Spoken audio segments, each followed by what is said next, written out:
বর্তমান সিরিয়া, এটা সম্পর্কে অবগত আছেন না? দীর্ঘ 53 বছর পর তারা স্বাধীন হয়েছে। দুঃখজনক হলে সত্য কথা যে মুসলিমরা যেখান থেকে স্বাধীন হচ্ছে এটা অমুসলিমদের কাছ থেকে নয়, মুসলিমরা মুসলিমদের কাছ থেকেই স্বাধীন হচ্ছে। যে বাংলাদেশের মানুষ নিজেদেরকে স্বাধীন মনে করছেন, কার কাছ থেকে? অমুসলিমদের কাছ থেকে না, মুসলিমদের কাছ থেকেই। সিরিয়া দেখেন, দীর্ঘ 53 বছর আহলে তাশাইয়ুশ শিয়ারা রাজত্ব করেছে, সুন্নিদের উপরে একের পর এক আক্রমণ করেছে, গুম, হত্যা, রাহাজানি। আপনাদের বাংলাদেশের মতো হাজার হাজার আলেমদেরকে তারা গুম করেছে, হত্যা করে দিয়েছে। কিন্তু গত 3 দিন হলো তারা বিজয় লাভ করেছে। সিরিয়া সম্পর্কে আপনারা অনেকেই জানেন না কি জিনিসটা। সিরিয়া যে ভূখণ্ড, এটা ইসলামের। মক্কা মদিনা যেমন কেন্দ্র, সিরিয়া এটা হচ্ছে কেন্দ্র। নবী ঈসা আলাইহিস সালাম যখন আসবেন দ্বিতীয়বার গোটা বিশ্ব জগতে ইসলামিক খিলাফত প্রতিষ্ঠা করতে, কোথায় আসবে? মক্কাতে না, মদিনায় না, কোথায়? সিরিয়াতে আসবে। ইসলামের ইতিহাসে সবচেয়ে বড় বড় যা দেখবেন, শাইখুল ইসলাম ইমাম ইবনে তাইমিয়া রাহিমাহুল্লাহ সিরিয়ার জেলখানাতে দীর্ঘ 30টা বছর অতিবাহিত করে দিয়েছে। আল্লামা শাইখ নাসিরউদ্দিন আলবানী রাহিমাহুল্লাহ তিনিও সিরিয়ার ওই জেলখানাতেই তিনি আবদ্ধ ছিলেন, গত 3 দিন আগে উন্মুক্ত করে দিয়েছে। মানে সিরিয়া কেন্দ্রিক হাদিস যদি খুঁজতে যান অনেকগুলো আপনি হাদিস পাবেন। তাই আলোচনার শুরুতেই গোটা বিশ্বের মুসলিমদের প্রেক্ষাপট সামান্যভাবে আপনাকে বলতে চাই, কেননা আহলুল হাদিস এই সমাজ সম্পর্কে আমি যতটা অবগত হয়েছি যে অন্তত অন্য অন্য সমাজের চাইতে আহলে হাদিস এই সমাজ, এরা কোরআন এবং হাদিস অন্যদের চাইতেও একটা হলেও বেশি জানে। প্রতিদিন আলোচনা শুনছেন ঘন্টার পর ঘন্টা। আজকে আপনি আলোচনা শুনেছেন, আবার আগামীকাল আপনাদের অঞ্চলের আশেপাশে যখন জলসা হবে, ওয়াজ মাহফিল হবে, আপনারা অ্যাটেন্ড করবেন, শুনছেন। আমার মনে হয় না যে আপনারা শরীয়তের এমন কিছু বিষয় জানেন না, এমন কোনো বিষয় খুঁজে পাওয়া যাবে না। একই কথা কতদিন বলতে ভালো লাগে, বারবার একই কথা আর কতদিন বলবো আমরা। তারপরে যদি আপনারা যদি পরিবর্তন না হন, আমাদের কিছুই করার নেই। 34 বছর ধরে শেখ আব্দুর রাজ্জাক বিন ইউসুফ হাফিজাহুল্লাহ একই বক্তব্য দিয়ে চলে যাচ্ছে, 34 বছর একই কথা। তারপরে যদি মানুষ যদি পরিবর্তন না হয়, একই কথা কতবার আর বলা যায়? আপনি শোনেন না এই কথা? শেখ আব্দুর রাজ্জাক বিন ইউসুফ হাফিজাহুল্লাহ দীর্ঘ 34 বছর ধরে বলছে, কেউ যদি জেনে বুঝে 1 টাকা সুদ খায়, মায়ের সঙ্গে জেনা করলে যে পাপ হয় সে পাপ হয়। এই হাদিস আপনার জানা আছে না? দীর্ঘদিন ধরে বলে আসছে, নেসাউন কাসিয়াতুন আরিয়াতুন, ওই মেয়েরা জাহান্নামে যাবে যারা পোশাক পরবে, তারপরে উলঙ্গ পোশাক, কত জাজ্জল্যমান। দীর্ঘদিন ধরে একই কথা বলে আসছে। তারপরে যদি মেয়েরা বেহায়া নির্লজ্জের মতো সোশ্যাল মিডিয়ায় যদি ফেসবুক পোস্ট করে, তাহলে আমরা কি করতে পারি? একই কথা বলে আসছে, মান তারাকা সালাতা মুতাম্মাদান ফাকাদ কাফারা, যে ব্যক্তি ইচ্ছাকৃত নামাজকে ত্যাগ করবে সে কাফের হয়ে যাবে। এই হাদিস আপনার জানা নাই এমনটা নয়। শরীয়তের এমন কোনো মাসালা নেই যে আপনি জানেন না। জানার পরেও আপনি যদি আমলে বাস্তবায়ন না করেন, ভাই এখানে আমাদের কিছু করার আছে? কিছুই করার নেই। আল্লাহ সুবহানাহু ওয়া তাআলা বলছেন কোরআনুল কারীম সূরা গাশিয়া সূরা নম্বর 88 আয়াত নম্বর 20 এবং 21, ফাযাক্কির ইন্নামা আনতা মুযাক্কির লাস্তা আলাইহিম বিমুসাইতির। হে নবী, আপনার কাজ শুধু মানুষকে উপদেশ দেওয়া, আপনাকে জোর করার জন্য এই দুনিয়াতে প্রেরণ করা হয়নি। জোর করে আপনাকে ইসলাম মানাতে বাধ্য আমরা করতে পারি না। জাস্ট সত্য কথাগুলো আপনার সামনে পেশ করতে পারি। এত আলোচনা শোনার পরেও যদি ফজরে মসজিদে 20 জন মুসল্লি না হয়, আমরা কি করতে পারি? তাই আপনাকে নতুন কোনো তথ্য দেব এটা আমাদের দ্বারা সম্ভব নয়। আপনি সুন্নাত খুব ভালো বুঝেন, কোনটা সুন্নাত বিদাত আমার চাইতে আপনি বেশি ভালো বুঝেন। যদি বিদাতে লিস্ট করতে বলা হয়, অন্তত মনে হয় আমার চাইতে আপনি একটা বেশি করে ফেলবেন। কোনটা শিরিক, আহলে হাদিস সমাজ সবকিছু বুঝে নিয়েছে। তবে আজকে আপনার সঙ্গে আমি এইসব মাসালাগত বিষয় নিয়ে আলোচনা করব না। আমরা আলোচনা করব বর্তমান বাংলাদেশ এবং মুসলিমদের করণীয়। গোটা বিশ্ব জগতে কি ঘটছে এটা মুসলিমদের জানা উচিত। আপনি আমল করছেন না জানা পরে, এটা আল্লাহকে হিসাব দিয়ে দিবেন, কিন্তু প্রেক্ষাপট এটা আপনার জানা উচিত। চলেন আলোচ্য বিষয় সমকালীন বাংলাদেশ, আমাদের করণীয়। গোটা বিশ্ব জগৎ আজকে যেটাকে বাংলাদেশ দেখছেন, আজ থেকে 50 বছর পূর্বে এটা বাংলাদেশ ছিল না। ভারত বাংলাদেশ, বর্তমান ভারত বাংলাদেশ পাকিস্তান, আফগানিস্তান, নেপাল, ভুটান, এই সবগুলোকে মিলে সাবকন্টিনেন্ট বাররে সাগির, ভারত উপমহাদেশ ছিল। একটা একটা করে আমরা ভাগ হয়েছি।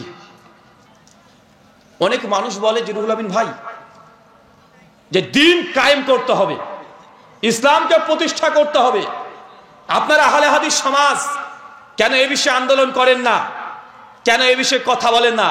আমি একটু উল্টো দিক থেকে বুঝি, মানে আমার বুঝতে হচ্ছে উল্টো দিক থেকে। কেন? আপনি দিন কায়েম করতে চাচ্ছেন, খুব ভালো কথা, কোনো সমস্যা নেই, আপনার সঙ্গে শতভাগ আমি একমত, কিন্তু আমার বুঝতে হচ্ছে উল্টো দিক থেকে। কিভাবে? আজ থেকে 200 বছর আগে চলে যায়, উপমহাদেশ যেগুলোকে ভারত, বাংলাদেশ, পাকিস্তান, আফগানিস্তান সব একসঙ্গে ছিল, সেই সময় ভারতবর্ষে মুসলমানরা 800 বছর ক্ষমতায় ছিল। কত বছর? 800। আরো জোরে বলেন। 800 বছর মুসলমান ক্ষমতায় ছিল না?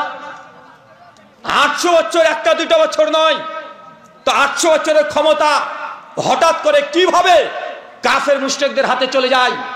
800 বছর রাজত্ব আল্লাহ আমাদেরকে দিয়েছেন, দিন কায়েম করার সুযোগ দিয়েছেন।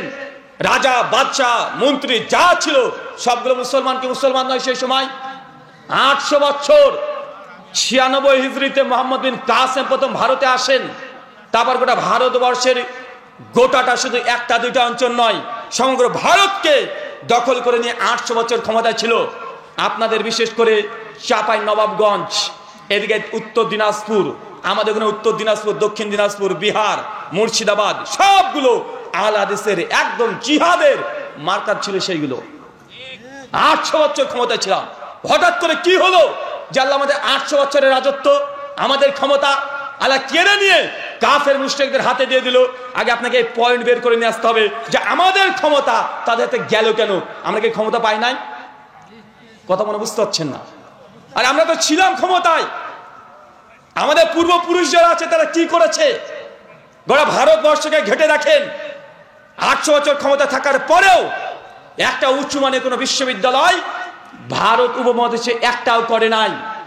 সেই সময়তে যা করেছে, স্ত্রীকে এত ভালোবাসতো, ওই ভালোবাসা দেখাতে গিয়ে, জাহির করতে গিয়ে তাজমহল তৈরি করেছে 22 বছর ধরে। ভালোবাসা দেখাতে গিয়ে সেই সময় তাজমহলের পেছনে যা খরচ হয়েছে, সেই সময় যদি মনে করতে যে মুসলিমদের জন্য প্রত্যেকটা রাজ্যে একটা করে বিশ্ববিদ্যালয় খুলবে, মুসলিম বিশ্ববিদ্যালয় খোলা সম্ভব ছিল। খুলেছে?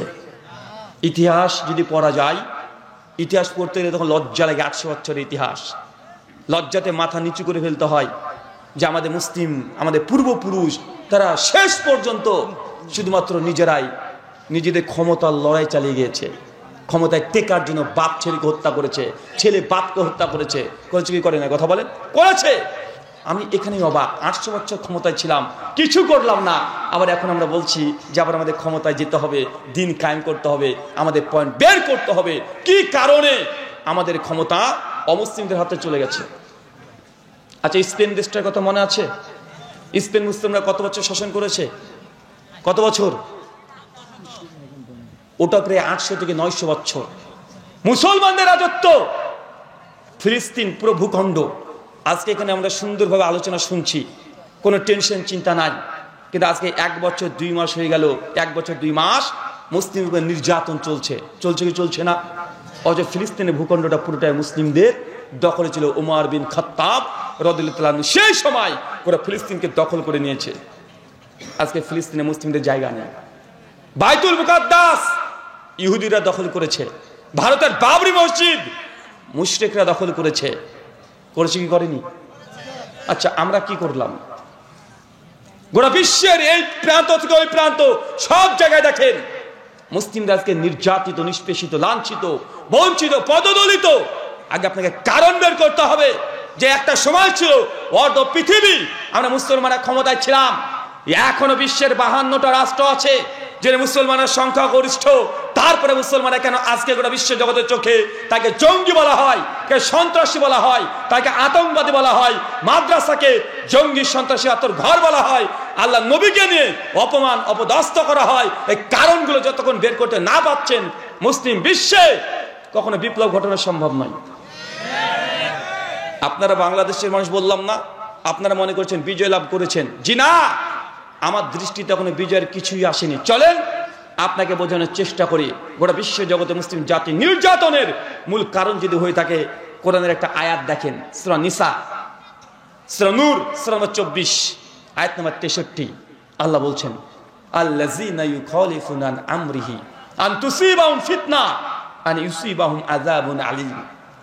আল্লাহ বলছেন, যারা আমার নবীর বিরুদ্ধে আচরণ করবে, আমার নবী যে আদেশ করেছে তার বিরুদ্ধে যাবে, আন তুসিবাহুম ফিতনা, আমি সেই জাতিকে ফিতনা দিয়ে জর্জরিত করে দেব। মানে বুঝতে পারলেন না মনে হয়? গোটা বিশ্ব জগতে মুসলিম জাতি নির্যাতিত কেন? আল্লাহ কোরআনে বলছে। আমি গবেষণা করে, অন্য আলেম সমাজ তারা গবেষণা করে কিছু কারণ বের করতে পারে, কিন্তু আল্লাহ ডিরেক্ট এই কারণ বলে দিয়েছে। সূরা নূরের 63 নম্বর আয়াতের শেষ অংশ, ভাবার্থ, আল্লাযীনা ইউখালিফুনা আন আমরিহি, যারাই আমার নবীর আদেশকে লঙ্ঘন করবে তাদেরকে দুনিয়াতে ফিতনা দিয়ে জর্জরিত করে দেব।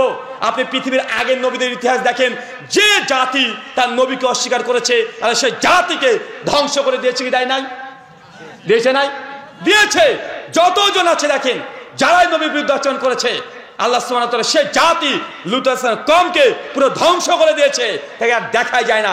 আদ জাতি, সামুদ জাতি একদম পুরো পৃথিবীর ভূপৃষ্ঠের সঙ্গে আল্লাহ মিশিয়ে দিয়েছে। কেন? নবী যেদিকে ডেকেছে তার সেদিকে যায় নাই, বিরুদ্ধ আচরণ করেছে। তো এই আয়াত তো আমাদের জন্য অ্যাপ্লিকেবল, এটা তো আমাদের জন্য বাধ্য। আল্লাহ কোরআনে বলছে, যারাই নবীর বিরুদ্ধে আচরণ করবে তাদেরকে দুনিয়াতে ফিতনা দিয়ে জর্জরিত করে দিব। আমরা ফিতনার মধ্যে আছি না নাই? ফিতনা চতুর্দিক থেকে ঘিরে ধরেছে। আর তারপরে বলছে, আন ইসুইবাহুম আযাবুন আলীম, আর জেনে রাখো মৃত্যুর পর তোমাদের জন্য ভয়ঙ্কর আযাব আছে। আপনি এই আয়াতের ব্যাখ্যাটা বুঝতে পারবেন যে নবীর বিরুদ্ধে আচরণ করা কাকে বলে। চলেন একটা হাদিস দেখি, সহিহ বুখারী খুলবেন, কিতাবুল জিহাদ, হাদিস নাম্বার 3039। কি বললাম বলেন তো? এই হাদিসটা বাইতে নিয়ে যান আজকে। সহিহ বুখারী, কিতাবুল জিহাদ, উহুদের অধ্যায়, হাদিস নাম্বার 3039। আল্লাহ নবী জীবদ্দশাতে যতগুলো যুদ্ধ করেছে, যতগুলো জিহাদে অংশগ্রহণ করেছে, তার চেয়ে সবচেয়ে ভয়ঙ্কর, মর্মান্তিক, দুর্ধর্ষ জিহাদের নাম হচ্ছে উহুদের যুদ্ধ। যে যুদ্ধে মুসলমানরা হেরে গেছে। কি হয়েছে বলেন তো? মুসলমানরা হেরে গেছে। এই হেরে যাওয়া ইতিহাস বারবার পড়তে হবে আপনাকে। কেন? হেরে যাওয়া ইতিহাস যদি না পড়েন, কেন যে হেরেছে তারা, এটা যতক্ষণ ধরতে না পারবেন ততক্ষণ পর্যন্ত আপনি কখনো সফলতার দ্বার প্রান্তে উপস্থিত হতে পারবেন না। চলেন, উহুদের কয়েকদিন আগে আল্লাহ নবী স্বপ্ন দেখছেন।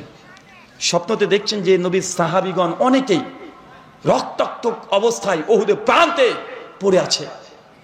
নবীজি ঘুম ভেঙে গিয়ে অবাক যে আমার সাহাবীরা রক্তাক্ত অবস্থায় পড়ে আছে। আর নবীদের স্বপ্ন ওহী কি ওহী নয়? ওহী না? ওহী। নবী বুঝতে পেরেছেন, সাহাবীদের সঙ্গে পরামর্শ করছে যে আমার সাহাবীরা এমন স্বপ্ন দেখেছি, তোমাদের মন্তব্য কি? সাহাবীরা আল্লাহ নবীকে সমর্থন করবে, ইয়া রাসূলুল্লাহ, জিহাদ যেহেতু ফরজ আল্লাহ করে দিয়েছে, তা আমরা পেছনে সরব না, চলেন যা হয় হবে, আমরা আবার আপনার সঙ্গে আছি। আল্লাহ নবী যখন সাহাবীদের এই জজবা যখন দেখলেন, সঙ্গে সঙ্গে সাহাবীদেরকে নিয়ে পরামর্শের বৈঠক সঙ্গে সঙ্গে শুরু করে দিলেন। তার মানে বোঝা যাচ্ছে কোনো কিছু সিদ্ধান্ত নেওয়ার আগে বড়দের সঙ্গে পরামর্শ করতে হবে। কথা বুঝতে পারলাম না? পরামর্শ করতে হবে। যখন পরামর্শতে বসেছে, আল্লাহ নবী সাহাবীদেরকে তখন রণকৌশল পরিবর্তন করছে। কেন? কারণ নবী আগে দেখে নিয়েছে এই যুদ্ধে মুসলিমরা ক্ষতিগ্রস্ত হবে। নবী সঙ্গে সঙ্গে রণকৌশল চেঞ্জ করলো। উহুদের প্রান্তে কয়েকদিন পর গিয়েই চতুর্দিকে নবী তাকিয়ে দেখছে যে কোন দিক থেকে কিভাবে সৈন্যদেরকে মোতায়েন করা যায়, দাঁড় করানো যায়, যারা মুসলিমদের কোনো ক্ষতি না হয়। আর যারা উহুদের প্রান্তে গিয়েছেন আপনারা দেখবেন যে উহুদের একটা ঢোকার গেট, একটা বের হওয়ার গেট। যদিও এখন মডার্ন সৌদি এগুলোকে আর রাখে নাই, সবগুলো পরিবর্তন করে ফেলেছে। সেই সময় উহুদের প্রান্ত পর্বত একদিকে ঢুকতে পারতো আর একদিক দিয়ে বের হতে পারতো, মাত্র দুটোই গেট ছিল। আল্লাহ নবী ঢুকে দেখছে চতুর্দিকে এরকম ব্যাপার। সঙ্গে সঙ্গে আব্দুল্লাহ বিন জুবাইর আনসারী, বিখ্যাত সাহাবী, কঠিন তীরন্দাজ, তীর নিক্ষেপ, কখনো তার লক্ষ্য ভ্রষ্ট হতো না। ওই সাহাবীকে ডাকলেন, ডেকে আল্লাহ নবী 50 জন আরো সাহাবী দিলেন। চাচা বলেন তো কতজন? 50 জন। আব্দুল্লাহ বিন জুবাইর রাদিয়াল্লাহু আনহু একজন সাহাবীর নেতৃত্বে 50 জন সাহাবীকে আল্লাহ নবী মোতায়েন করে দিলেন। মোতায়েন করে সঙ্গে সঙ্গে বলছেন, সহিহ বুখারী 3039 নম্বর হাদিস খুলে দেখবেন, শোনো তোমরা ওই পর্বতের উপরে থাকবে, কেননা একদিক দিয়ে ঢোকার রাস্তা, একদিক দিয়ে বের হওয়ার রাস্তা। যখন কাফেররা এসে আমাদের উপরে অস্ত্র ধারণ করবে, তোরা উঁচু থেকে ওপর থেকে 50 জন গোল করে ঘিরে থাকবে, চতুর্দিক থেকে তীর নিক্ষেপ করবে, তাহলে আমাদের এই যুদ্ধে জিতে যাওয়ার আশঙ্কা সবচেয়ে বেশি। এবং এটা জেনে রাখো, যতক্ষণ আমি নবী মুহাম্মদ সাল্লাল্লাহু আলাইহি ওয়াসাল্লাম তোমাদেরকে আদেশ না করছি, ততক্ষণ ওই পাহাড় থেকে কেউ নিচে নামবে না। আল্লাহ আদেশ করে দিয়েছেন এবং বলছেন, যদি দেখো মুসলমানরা বিজয় লাভ করেছে, মুসলিমদের পতাকা উড্ডীন উড়ছে, তারপরেও আমি নবী যতক্ষণ আদেশ না করব কেউ নিচে নামবে না। যদি দেখো তোমাদের মুসলিম ভাইয়েরা পরাজয় স্বীকার করেছে, রক্তাক্ত অবস্থায় পড়ে আছে, তারপরেও তোমরা কেউ পাহাড় থেকে নিচে নামবে না, যতক্ষণ না আমি নবী তোমাদেরকে আদেশ করছি। নবী এই আদেশ করে 50 জন সাহাবীকে ওই পাহাড়ের উপরে তুলে দিয়েছে। 50 জন দাঁড়িয়ে আছে, বিভিন্ন সাহাবীকে বলছে তুমি এখানে দাঁড়াও, এইভাবে তীর নিক্ষেপ করবে, এইখানে দাঁড়াও, চতুর্দিক একদম ওহুদের প্রান্ত নবী একদম কমপ্লিটলি সাজিয়ে গুছিয়ে রেখে দিয়েছে। একদম রণকৌশল চূড়ান্ত যুদ্ধ শুরু হবে। কিছুক্ষণ পর খালিদ বিন ওয়ালিদ, নামটা শুনতে পাচ্ছেন? এই নামটা চেনা চেনা লাগছে না? সেই সময় ওহুদের যুদ্ধে মুসলিম হয়নি, কাফের। আর খালিদ বিন ওয়ালিদ মানে আল্লাহ তার নাম দিয়ে দিয়েছে সাইফুল্লাহ। সাইফুল্লাহ মানে কি জানেন? আল্লাহ তরবারি। খালিদ বিন ওয়ালিদ যে যুদ্ধ অংশগ্রহণ করেছে, সে যুদ্ধে তার বিজয় হয়েছে। কাফেরদের পক্ষে যে যুদ্ধে গিয়েছে, বিজয়। মুসলমানদের পক্ষে এসেছে, তবুও বিজয়। জীবনে কোন যুদ্ধে তিনি হেরে যাননি। অবাক হবেন, এত যুদ্ধ করেছে, কোন যুদ্ধে খালিদ বিন ওয়ালিদ মৃত্যুবরণ করেনি, বিছানায় মারা গেছে, বিছানায়। এত যুদ্ধ অংশগ্রহণ করেছে কেন? কারণ আল্লাহ তাকে উপাধি দিয়েছে সাইফুল্লাহ। যুদ্ধে যদি মরে যায়, আল্লাহ তরবারি পরাস্ত হতে পারে? পারে না। খালিদ বিন ওয়ালিদ সেই সময় কাফেরদের নেতা। কয়েক হাজার উট আর ঘোড়া সজ্জিত অবস্থায় ওহুদের প্রান্তে ছুটে চলে আসছে মুসলিমদের বিরুদ্ধে যুদ্ধ করার জন্য। ওহুদের প্রান্তে যখন প্রবেশ করেছে, খালিদ বিন ওয়ালিদ পতাকাকে তুলে ধরেছে। পতাকা উত্তোলন মানে এখন যুদ্ধ শুরু। ময়দানে সমস্ত মুসলমান নেতা যারা ছিল, তারাও ঝাঁপিয়ে পড়েছে। তুমুল লড়াই। এই লড়াই বর্ণনা করা সম্ভব হবে না। এত লড়াই, ঘন্টার পর ঘন্টা তরবারি দিয়ে লড়াই চলছে। উপর থেকে সাহাবীরা একদম লক্ষ্য ভেদ করে 50 জন আছে, উপর থেকে তীর নিক্ষেপ করে কাফের যতগুলো ছিল সবাইকে একদম তছনছ করে দিয়েছে। কয়েক ঘন্টায় কাফেররা ওহুদের প্রান্ত ছেড়ে দিয়ে একদম দৌড়তে দৌড়তে একদম ওহুদের প্রান্ত ত্যাগ করে পালিয়ে গেছে। কয়েক ঘন্টায় মুসলমানরা জিতে গেছে। আনন্দ উল্লাস, সাহাবীরা আনন্দ করছে, তাকবীরের ধ্বনি দিচ্ছে যে আমরা জিতে গেছি। কয়েক ঘন্টা 50 জন সাহাবী এমন ভাবে তার তীর নিক্ষেপ করেছে যে নিচ থেকে কাফেররা অত উঁচুতে তারা তীর দেখতে পাচ্ছে না কোন দিক থেকে আসছে। মনে হচ্ছে চতুর্দিকে ঝড়ের মতো তীর এসে কাফেরদেরকে লক্ষ্য করে এমন ভাবে যুদ্ধতে অংশগ্রহণ তারা করেছে, একদম কাফেররা কয়েক ঘন্টায় ওদের মাঠ ফেলেছে চলে গেছে। মুসলমানরা জিতে গেছে। উল্লাস, যেন বাংলাদেশের মানুষরা আপনার উল্লাস করছেন। একজন পালিয়ে গেছে, তাই জি আপনার উল্লাস করছেন, আনন্দিত না? তাকবীর সবাই দিচ্ছে, সাহাবীরা তাকবীর দিচ্ছে, আনন্দ, হাস্য উজ্জ্বল। গনিমতের মাল আছে, সবাই কুরাতে চলে গেছে, কুড়িয়ে নিয়ে চলে আসছে গনিমত। কাফেররা থুয়ে পালিয়ে যাচ্ছে। আপনারা করছিলেন, মনে পড়ছে? দেখেন বাংলাদেশের সমকালীন আর ওহুদের যুদ্ধ, দুটোকে মিলান তো, দেখেন তো মিলছে কিনা। আমি ঘটনা বলছি, সহিহ বুখারী 3039 নম্বর হাদিস, 1400 বছর আগেকার হাদিস, নবীর জীবদ্দশাতে ঘটে গেছে। দেখেন মিলে কিনা। সাহাবীরা গনিমত কুড়াচ্ছে, সবাই খুশি, তাকবীরের ধ্বনি চলছে, আর কাফেররা পালিয়ে যাচ্ছে মাঠ ত্যাগ করে। আপনাদের সেম একই অবস্থা। আপনি মনে করছেন এখনই জিতে গেছেন, এখনই বিজয়ের স্বাদ নিতে যাচ্ছেন, এখনই আনন্দিত উল্লাসিত। মনে রাখবেন এখনো কিছুই হয় নাই। কেবল 50% কাজ হয়েছে এক ঝটকায়, আরো 50% কাজ আছে। আর বাংলাদেশের বুকে কালেমার পতাকা উড্ডীন করতে হবে। এখনো কিছুই হয় নাই। ইসলাম এখনো কায়েম হয় নাই। আলেম সমাজ এখনো ওই জায়গাতে যায় নাই, মাত্র কয়েকজন গিয়েছে। আপনাদের উল্লাসিত হওয়ার কারণে, আপনাদের আনন্দের স্রোতে ভেসে যাওয়ার কারণে পেছন থেকে না জেনেবার কে এসে তারা দখল করে বসে যায়। আর 10 বছর পর আপনার ছেলেরা বলবে বা আপনি নিজে বলবেন আগে যেটা ছিল সেটাই ভালো ছিল। এই কথা যেন শুনতে না হয়। সাবধান, সতর্ক থাকতে হবে। রাজনীতি অনেক সূক্ষ্ম বিষয়। আমি কখনো রাজনৈতিক বক্তব্য দিই না, তবে হাদিসের আলোকে যতটুকু আমি বুঝেছি বাংলাদেশের সিচুয়েশন আমার কাছে মনে সেম মিলে যায়। চলেন, আপনি উল্লাসিত হচ্ছেন। সেই সময়তে মনে পড়ে আমি মালয়েশিয়াতে ছিলাম। ওই যে 5 তারিখ মনে পড়ছে না? 5 তারিখ, সেই সময়তে আমি মালয়েশিয়াতে ছিলাম। ডক্টর জাকির নায়েক হাফেজাহুল্লাহর সঙ্গে সাক্ষাতের উদ্দেশ্যে সাক্ষাৎ হয়েছিল। কিছু প্রোগ্রামে অ্যাটেন্ড করেছিলাম। 2 তারিখ আগস্টের। 3 তারিখ বাংলাদেশের বিখ্যাত জনপ্রিয় আলোচক শেখ মিজানুর রহমান আজহারি হাফেজাহুল্লাহ, তার সঙ্গে মালয়েশিয়ার এক জুমা মসজিদে আমাদের সাক্ষাৎ হয়, দীর্ঘক্ষণ আলোচনা হয়। সেই সময় গোটা পৃথিবীর মিডিয়া, মানুষের চোখ সব বাংলাদেশের মিডিয়াগুলোর দিকে ছিল না? আমি সেই সময় ভাবলাম যে কি এবার হঠাৎ করে বাংলাদেশের তরুণ যুবক এত রাজপথে ঢাকাকে, রংপুরকে দখল করে নিচ্ছে, হচ্ছেটা কি? আরে যুবকদেরকে তুমি চিনি, আমি তো আপনাদেরকে চিনি না। আমি তো চিনি, বাংলাদেশে প্রায় 500 খানা প্রোগ্রাম করা হচ্ছে, আপনাকে চিনি না? এই যুবকদেরকে চেনা আছে। এ তো রাস্তায় নামার কথা নয়। রাতারাতি কি ঘটে যাচ্ছে এটা। জমায়েত করার কথা ছিল 6 আগস্ট, হঠাৎ করে সিদ্ধান্ত পরিবর্তন। 6 আগস্ট হবে না, আজকেই বেরোতে হবে। চল বাড়া, সব বেরিয়ে গেছে। 5 তারিখ মনে পড়ছে না? 5 তারিখ সব বেরিয়ে গেছে। গোটা বিশ্বের মাঝ থেকে ঘটছেটা কি? ছোট ছোট ছেলে, বাচ্চা ছেলে। আরে এরা রাজনীতি বুঝে না, অর্থনীতি বুঝে না। এরা পড়াশোনা কিছু মানুষ করে, আর কিছু ছেলে আছে ওরা তো সারাদিন পাবজি গেম খেলতে ব্যস্ত। এরা কি আবার রাস্তায় নেমে গেল? আমি কারণ খুঁজে বের করার চেষ্টা করছিলাম যে এত দ্রুত কাজ ঘটছে কিভাবে, এদের পেছনে কে আছে, কারা ইন্ধন দিচ্ছে, কারা শক্তি যোগাচ্ছে? কোন রাজনৈতিক ব্যক্তিরা পেছন থেকে দেখছি না, নাই। কোন হুজুররাও নাই। তো এই নামছে কেন? তো অনেক মোটামুটি একটা কারণ পেয়েছি। এখন এসব যুবকরা অস্বীকার করতে পারে, তবে অনেকগুলো কারণের মধ্যে এটাও একটা কারণ যেটা কাজ করেছে। কোনটা জানেন? ওনার সিদ্ধান্তটা ভুল ছিল। ওই যে 7 থেকে 10 দিন ইন্টারনেট বন্ধ রেখে দিয়েছিল। এই 7 থেকে 10 দিন ইন্টারনেট বন্ধ রাখার জন্য মানে ছোট থেকে বুড়ো পর্যন্ত সবাই তার উপরে ক্ষিপ্ত হয়ে গেছে। আরে তুই ক্ষমতায় থাকবি কি থাকবি না আমার তো দেখা দরকার নেই। আরে তুই মন্ত্রী হবি না প্রধানমন্ত্রী হবে, আমার কি দরকার?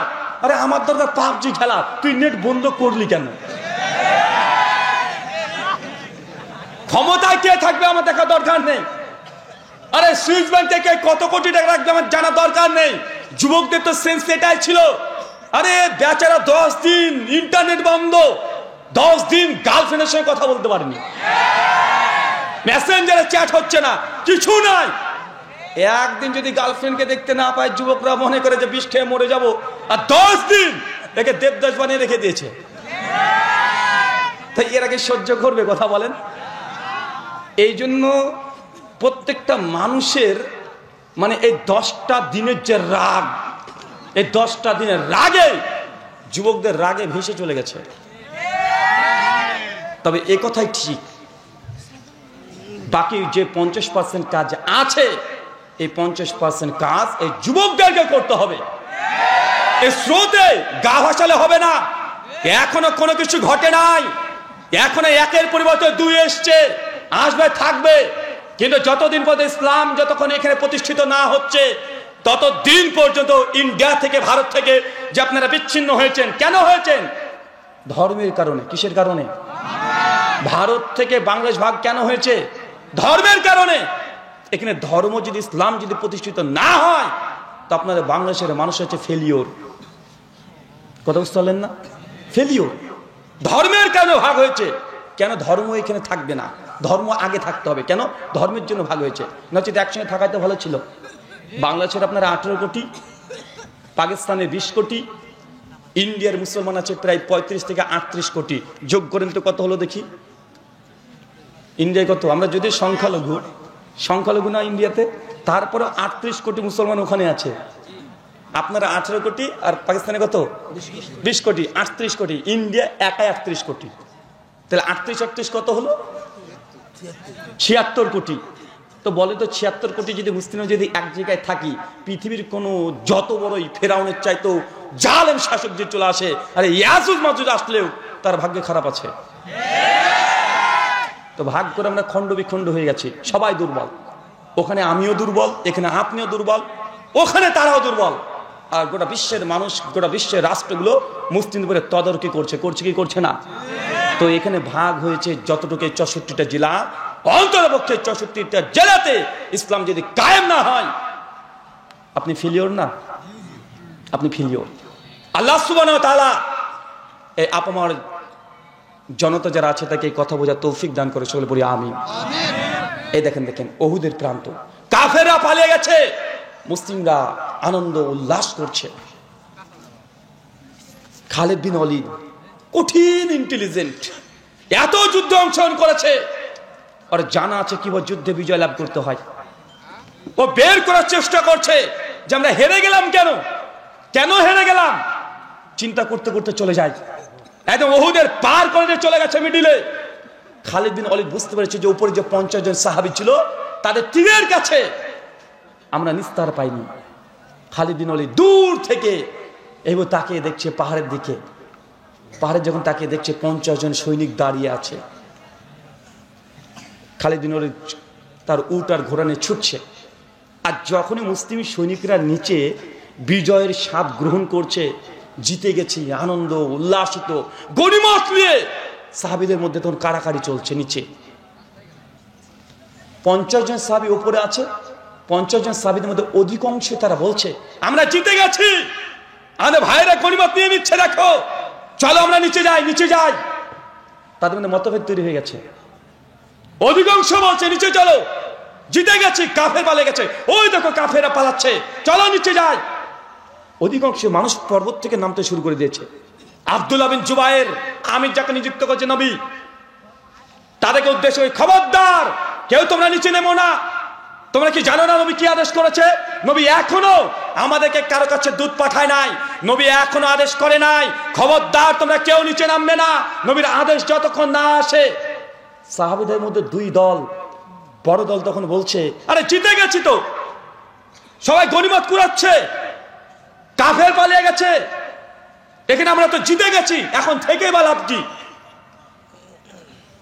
আব্দুল্লাহ বিন জুবাইরের কথা না শুনে অধিকাংশ সাহাবী তারা গিরিপথ থেকে নামতে শুরু করেছে, নেমে গনিমত করে চিৎকার মারছে আর গনিমতকে সংগ্রহ করতে শুরু করে দিয়েছে। খালিদ বিন ওয়ালিদ ছুটছে ঘোড়া নিয়ে, আবার তাকায়, ওই 50 জন সাহাবীর জন্য সে হেরে গেছে। তাকিয়ে দেখছে ওই গিরিপথ ফাঁকা, কেউ নাই, উঁচু টিলা ফাঁকা হয়ে গেছে, কেউ নাই, মাত্র 5-7 জন ঘোরাঘুরি করছে। খালিদ বিন ওয়ালিদ সঙ্গে সঙ্গে তার যতগুলো কাফের সৈন্যরা ছিল, আর্মি যত ছিল, যোদ্ধা যত ছিল, সবাইকে বলছে স্টপ, এখানে থামো। একদম ওহুদের উল্টো দিকে সবাইকে দাঁড় করে দিয়েছে। খালিদ বিন ওয়ালিদ বলছে যে আমরা মুসলমানদের উপরে আবারও আক্রমণ করব। কাফেররা বলছে যে আমরা হেরে গেছি, কিভাবে আক্রমণ করব আবার? খালিদ বিন ওয়ালিদ বলছে দেখো, তাকিয়ে দেখো, গিরিপথের উঁচু জায়গা ফাঁকা হয়ে গেছে, কেউ নাই, নিঃসন্দেহে মুসলমানরা গনিমত এখন মেতে উঠেছে। আর গনিমত কুড়াতে তারা পেছন গেটকে ত্যাগ করে তার সামনের গেটে অগ্রসর হয়ে গেছে। পেছন গেট একদম ফাঁকা, কেউ নেই। খালিদ বিন ওয়ালিদ ইন্টেলিজেন্ট যুদ্ধের ব্যাপারে, সঙ্গে সঙ্গে সমস্ত কাফের সৈনিকদেরকে নিয়ে আবার নতুন করে যুদ্ধের সজ্জায় সজ্জিত হয়ে দ্রুত গতিতে, একদম তীরন্দাজ গতিতে তারা উল্টো দিক থেকে মুসলিমদের উপরে অতর্কিত ভাবে এমন ভাবে হামলা করে দিল, ওই যুদ্ধে ৭০ জন মুসলিম সাহাবী শহীদ হয়ে গেল। কথা বুঝতে পারলেন না মনে হয়? মুসলমান জিতে গেছে, উল্লাসিত করছে, আনন্দিত করছে, গনিমত নিয়ে ব্যস্ত হয়ে গেছে, কিন্তু উল্টো দিক থেকে এসে মুসলিম জাতির উপরে এমন ভাবে আক্রমণ করেছে, ৭০ জন সাহাবী এই ওহুদের যুদ্ধে আবারও হেরে গেছে। জিতে যাওয়া যুদ্ধ উল্টো হয়ে গেল, মুসলিম জাতির ৭০ জন সাহাবীর রক্ত সেদিন শহীদের মর্যাদা লাভ করে নিয়েছে। আচ্ছা, এই ঘটনার সঙ্গে বাংলাদেশের প্রেক্ষাপট মিল নেই? আপনার উল্লাসিত করছেন, দেখেন কত রকম কলাকৌশল চলছে। ঢাকাতে কখন 200 খানা গাড়ি ঢুকে যায়, কখন চিটাগাং থেকে কাকে তুলে দেয়, এই হলো চলছে না? সমস্ত কথা আমি পরিষ্কার খোলা করে বলতে পারবো না, কেন আমি আপনার দেশের মেহমান। সমস্ত কথা আমার দ্বারা বলা সম্ভব নয়, তবে সমাজদারকে এই ইশারায় কাফি। সাবধান, সতর্ক থাকতে হবে। শত্রুপক্ষ কখনো দুর্বল ভাবলে হবে না। শত্রুপক্ষ উল্টো দিক থেকে আক্রমণ করতে পারে। কয়দিন আগে তো আক্রমণ করেছিল, করে নে ভাইজান। নতুন করে ইস্যু একের পর এক বানাচ্ছে কি বানাচ্ছে না, চেষ্টা করছে যে না আবারও এই যুদ্ধের স্বাধীন যে হয়েছেন এটাকে তাদের হাতে আবার নিয়ে আসার অনেক চেষ্টা। শুধু কান খাড়া করে আপনাকে দেখতে হবে আর চোখগুলো দৃষ্টি দিয়ে দেখতে হবে। আপনি বুঝতে পারেন ষড়যন্ত্র আবার চলছে উল্টো দিক থেকে আপনাদের উপরে আক্রমণ করার কারণ জন্য আপনাদেরকে সাবধান এবং সতর্ক থাকতে হবে। আপনি জানেন এই উহুদের যুদ্ধে ৭০ জন এই যুদ্ধেই আমির হামজার মতো সাহাবী শহীদ হয়ে গেছে। হানজালা রাদিয়াল্লাহু আনহু এই যুদ্ধে শহীদ হয়েছে। জাবের বিন আব্দুল্লাহর পিতা এই যুদ্ধে শহীদ হয়েছে।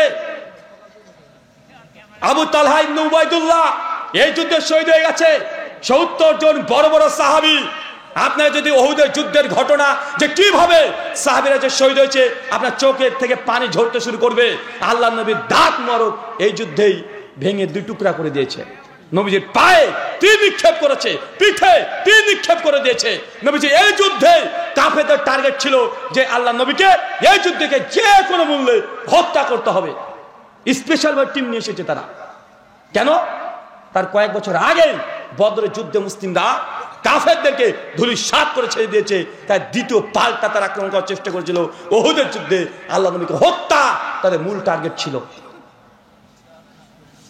আমিরে হামজা এই যুদ্ধে শহীদ, চিন্তা করতে পারছেন? হানজালা রাদিয়াল্লাহু আনহা বিয়ে করেছে, সদ্য বিবাহিত, রাত্রিবেলা বিয়ে করেছে, বাসর করছে। আল্লাহ নবীর কাছ থেকে ঘোষণা চলে এসেছে আজকে উহুদে যেতে হবে। বাসর করেছে, স্ত্রীর সঙ্গে মিলিত হয়েছে, গোসল করার টাইম দেয় নাই। গোসল না করে উহুদের প্রান্তে মাঠে উপস্থিত হয়ে গেছে। মাঠে গিয়ে মরণপণ যুদ্ধ জিহাদ করে শহীদ হয়ে গেছে।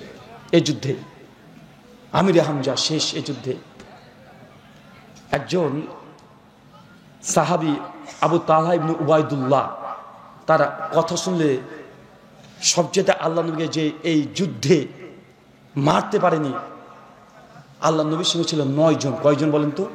9 জন। আল্লাহ নবী যখন আস্তে আস্তে এই কোনাতে যখন দেখছে যে না চতুর্দিকে সাহাবীদেরকে হত্যা করছে, চতুর্দিকে সাহাবীদেরকে হত্যা করছে, আল্লাহ নবী ছুটে বেড়াচ্ছে। চাচার দিকে যায়, চাচা আমির হামজা মৃত্যুবরণ করেছে, হৃদয় থেকে রক্তক্ষরণ হচ্ছে। আরেক জায়গায় দেখছে যে আরেকজন সাহাবী হত্যা করে দিয়েছে। মারা গেছে, চতুর্দিকে কান্নাকাটি চলছে, একের পর এক সাহাবীকে মেরে দিয়েছে। আল্লাহ নবীর সঙ্গে সঙ্গে 9 জন সাহাবী নবীকে ঘিরে ধরেছে।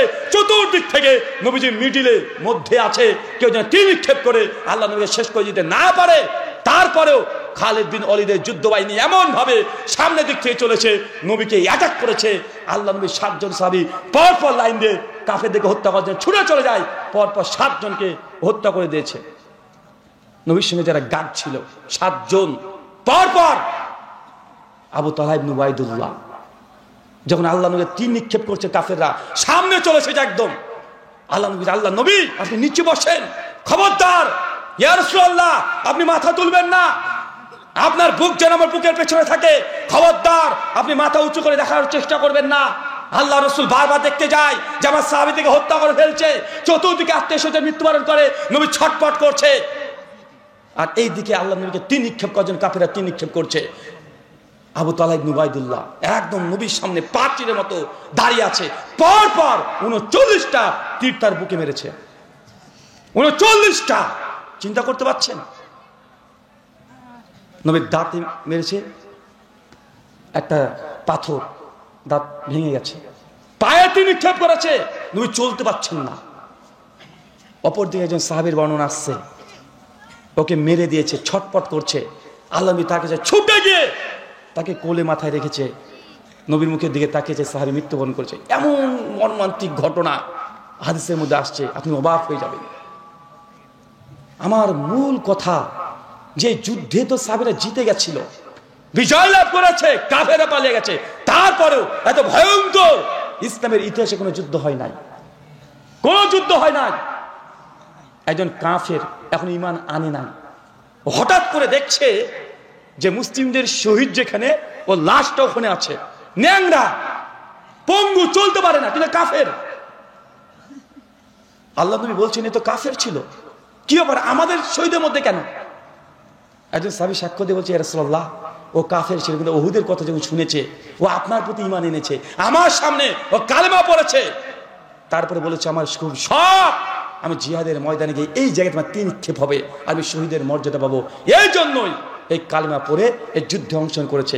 আল্লাহ নবী দেখছে সত্যি ওই ব্যক্তি যে কালেমা পড়েছিল না, জিহাদের ময়দানে সে কালেমা পড়েছে, ওই ব্যক্তির এখানে তিন নিক্ষেপ হয়ে ওই শহীদের মর্যাদা পেয়েছে। আল্লাহ নবী বলছেন অথচ এই ব্যক্তি এক রাকাতও নামাজ পড়েনি, এক রাকাতও নামাজ পড়ে নাই।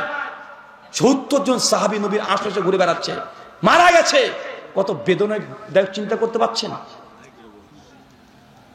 মুসাব বিন উমাইর রাদিয়াল্লাহু তাআলা এই যুদ্ধে শহীদ হয়েছে। আল্লাহ নবী যখন তিন নিক্ষেপ করেছে মুসাব বিন উমাইর কে, আল্লাহ নবী বলে উমাইর এই পতাকা, যুদ্ধের পতাকা কে উত্তোলন করে রাখবে? মুসাব বিন উমাইর বলছে আমি। ইয়া রাসূলুল্লাহ, আমাকে কালেমা, আমাকে পতাকা দেন।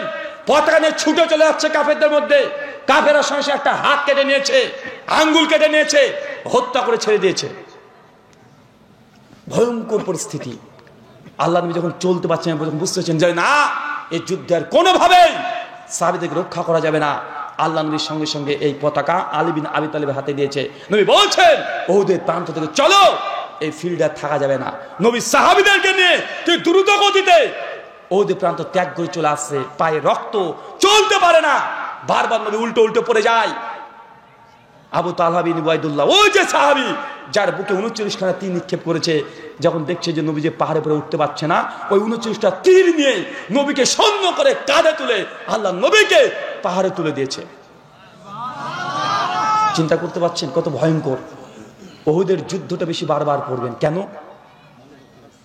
যে যুদ্ধে মানুষ হেরে গেছে, কি কারণে হেরে গেছে এটা আপনাকে বের করতে হবে। বলেন তো, এই যে ঘটনাটা বললাম, এই ঘটনায় মুসলিমরা যে হেরে গেছে কারণ কি? জি,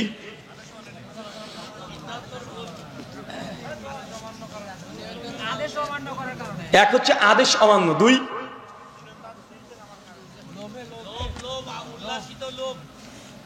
দুনিয়ার প্রতি লালসা, লোভ, নবীর আদেশকে অমান্য করা, দুটো আর বলেন আমিরের ইতাআত না করা, 3 4 নম্বর যতক্ষণ কারণ বুঝতে না পারবেন ততক্ষণ পর্যন্ত হেরে যাওয়া ইতিহাস পরে শিক্ষা নিতে হয়। সে বুখারীর হাদিস, আল্লাহ নবী পরিষ্কারভাবে বলে দিয়েছেন যে মুমিনরা একই গর্তে দুইবার পড়ে না। কেন হেরে গেছে? আমার দৃষ্টিতে 4টে কারণ আছে। কয়টা? 4টে। 1, আল্লাহ নবীর আদেশকে লঙ্ঘন করা। 2, আল্লাহ নবী যাকে আমির নিযুক্ত করে দিয়েছে তার আদেশকে লঙ্ঘন করা। 3, মুসলিমদের মধ্যে মতভেদ, মতনৈক্য। 4, নবীর আদেশ, নবীর কাছে সিদ্ধান্ত না নিয়ে নিজের যুক্তি, কিয়াসকে প্রাধান্য দেয়া। কয়টা বলেন? 4টে। যে তীরন্দাজ ওই 50 জন সাহাবী যদি ছোট্ট একটা ভুল না করত, আর কয়েক ঘন্টা যদি অপেক্ষা করতো, নবীর আদেশ পর্যন্ত অপেক্ষা করত, মুসলিম জাতির উপরে এভাবে নির্মম ভাবে তারা শহীদ হতো না এই যুদ্ধে। আর 5 নম্বর এই কারণ হচ্ছে দুনিয়ার প্রতি লালসা। কি বলেন তো? লালসা ঢুকেছিল। আল্লাহ এই জন্য কোরআনে বলছেন আল্লাযীনা ইউখালিফুনা আন আমরিহি আন তুসিবাহুম ফিতনা আন ইউসিবাহুম আযাবুন আলীম। জেনে রাখো, যারাই আমার নবীর আদেশকে লঙ্ঘন করবে তাদেরকে আমি দুনিয়াতে ফিতনাতে জর্জরিত করে দেব এবং মৃত্যুর পর তাদের জন্য ভয়ঙ্কর আযাব আছে। তবে এই আয়াত সাহাবীদের উদ্দেশ্য নয়। আল্লাহ সাহাবীদেরকে ক্ষমা করে দিয়েছেন, তারা মাগফুর, তাকে ক্ষমা করে দিয়েছে। সাহাবীরা যারা ভুল করেছে, ত্রুটি করেছিল, আল্লাহ ক্ষমা করে দিয়েছে কোন আয়াত দ্বারা প্রমাণিত। সূরা তাওবা আয়াত নম্বর 100। কিন্তু আমরা তা নয়, আমাদেরকে এই পেছনকার ইতিহাস থেকে শিক্ষা নিতে হবে, যেন বাংলাদেশেও আবারও এই জিতে যাওয়া বাংলাদেশ তাদের খপ্পরে দ্বিতীয়বার যেন না যায়। সুনান আবু দাউদ কিতাব ফিতান হাদিস 4299, সনদ সহি। একজন সাহাবী হাদিস বর্ণনা করছে, তার নাম সওবান রাদিয়াল্লাহু তাআলা আনহু। সওবান রাদিয়াল্লাহু তাআলা আনহুর হাদিসগুলো দেখবেন একটু আলাদা, ডিফারেন্ট।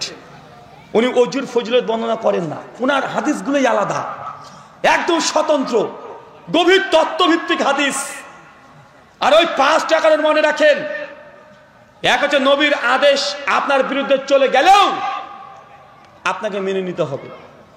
যতক্ষণ মুসলিমদের এই জজবা তৈরি না হচ্ছে, মুসলিমরা বিজয় লাভ করতে পারবে না।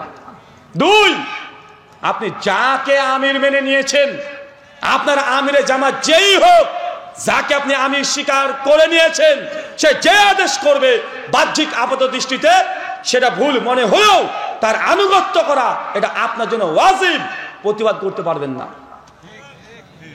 3, দুনিয়ার লালসা, লোভ, ক্ষমতা, আমাকে এখন চলে যেতে হবে ক্ষমতায়, সুযোগ পেয়েছে এখন ক্ষমতা নিয়ে নিতে হবে, এই লালসা যদি থাকে তাহলে মুসলিম জাতি বিজয়ের স্বাদ আবার নষ্ট হয়ে যাবে। এই এক হাদিসে সবগুলো উত্তর দেওয়া আছে।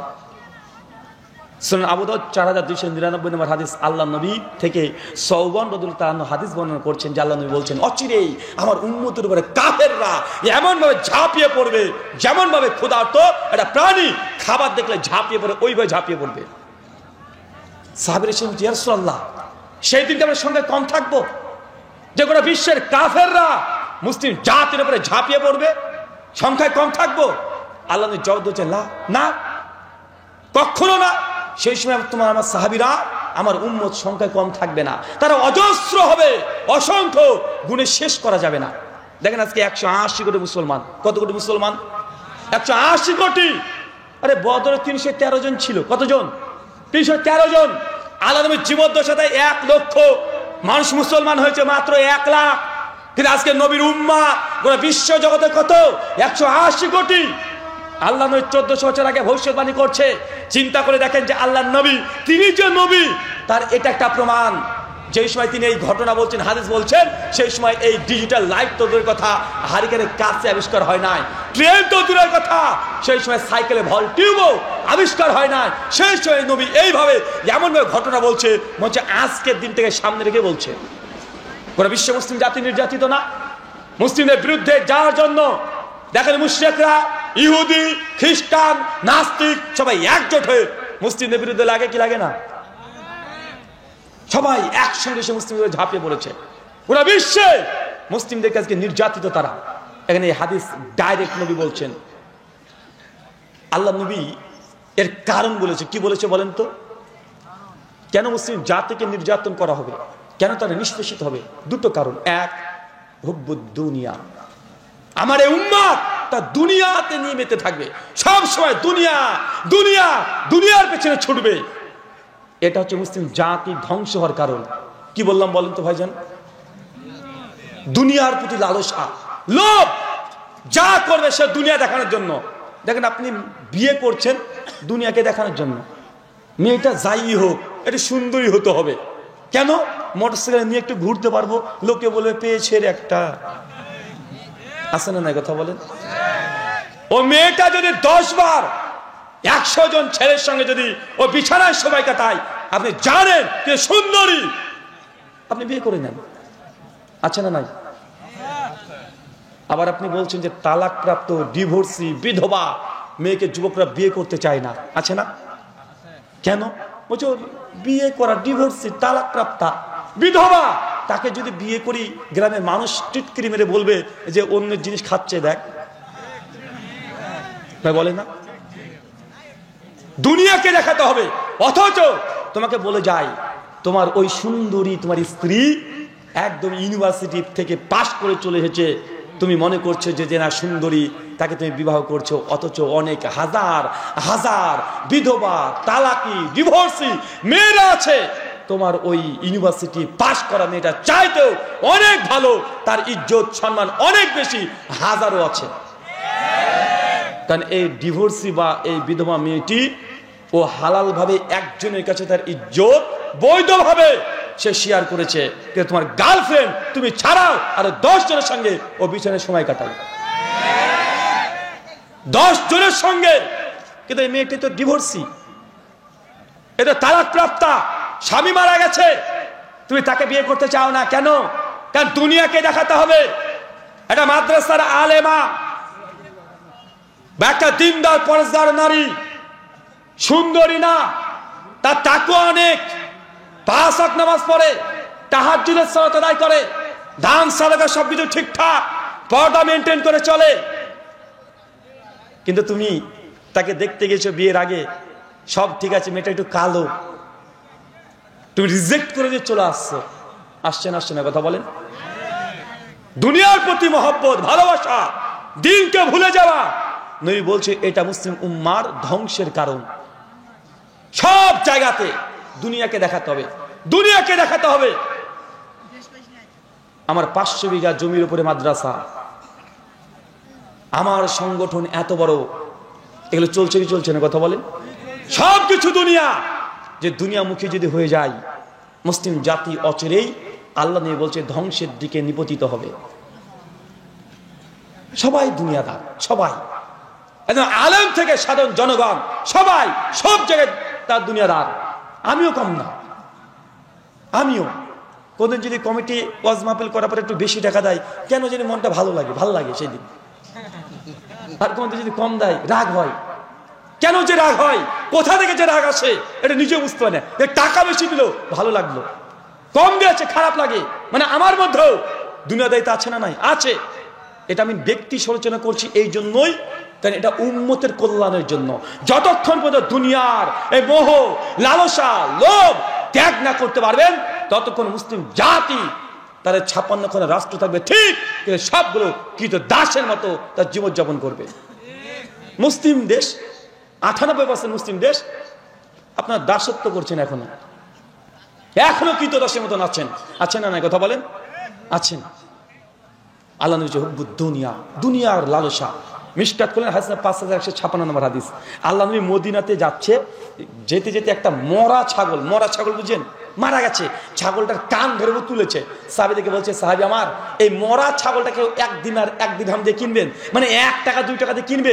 সাহাবী বলছে, ইয়া রাসূলুল্লাহ, ছাগলটা তো মরা, তারপরে কান কাটা, আর আরবরা কোনো খুঁতযুক্ত কোনো জিনিস তারা কেনাকাটা করে না, তাদের গায়রাত, ওরা সঙ্গে সঙ্গে আল্লাহ রাসূল এটা মরা ছাগল, কান কাটা, একে নিয়ে তো বিপদ, আরে তো কোনো উপকার করতে পারবে না, যদি নিয়ে নিই একটু আর গন্ধ ছড়াবে, তাকে মাটি দিতে হবে, হাজার রকম সমস্যা। ইয়া রাসূলুল্লাহ, এই ছাগলটা আমরা 1 দিনার দিয়েও কিনতে চাই না।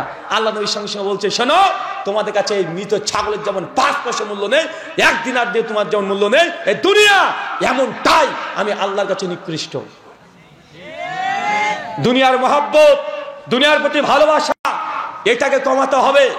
তারপরের হাদিস 5157 নম্বর হাদিস মিশকাতের, আল্লাহ নবী তিনি উদাহরণ দিয়ে বলছেন, কোন ব্যক্তি যদি তার আঙ্গুলটা সমুদ্রের মধ্যে চুবিয়ে দেয়, মানে আপনি এই পানির বোতলের মধ্যে যদি আপনি হাতটাকে চুবিয়ে দেন, চুবানোর পরে হাতের যতটুকু আপনি তুলতে পেরেছেন, এটা হচ্ছে দুনিয়া।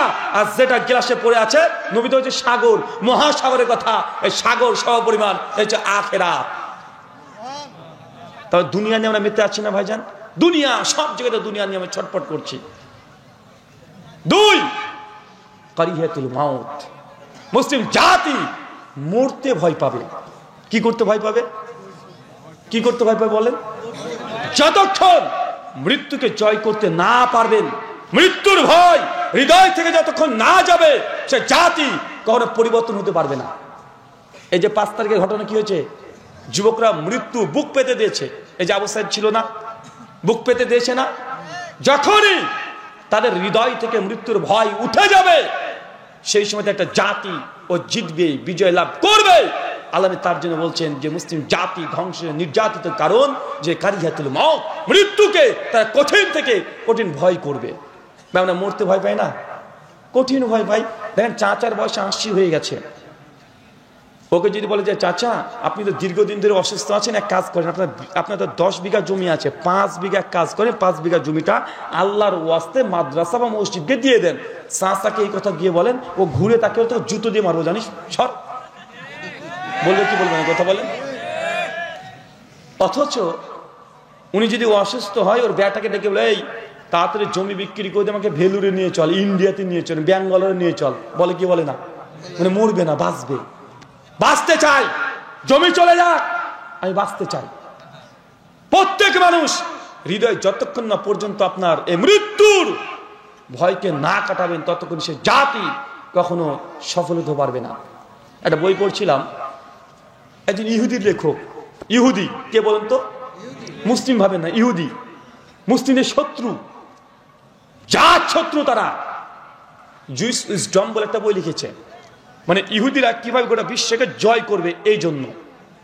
ওর মধ্যে একটা অধ্যায় রচনা করেছে। ওই লেখক দাবি করে বলছে, দীর্ঘ ২৬ বছর আমি মুসলিমদের ইতিহাস নিয়ে গবেষণা করেছি। কে বলেন তো চাচা? ইহুদি একজন পণ্ডিত ২৬ বছর মুসলমানদের ইতিহাস নিয়ে গবেষণা করেছে। কি নিয়ে? মুসলিমদের যুদ্ধের ইতিহাস। কিসের ইতিহাস বলেন তো? যুদ্ধে।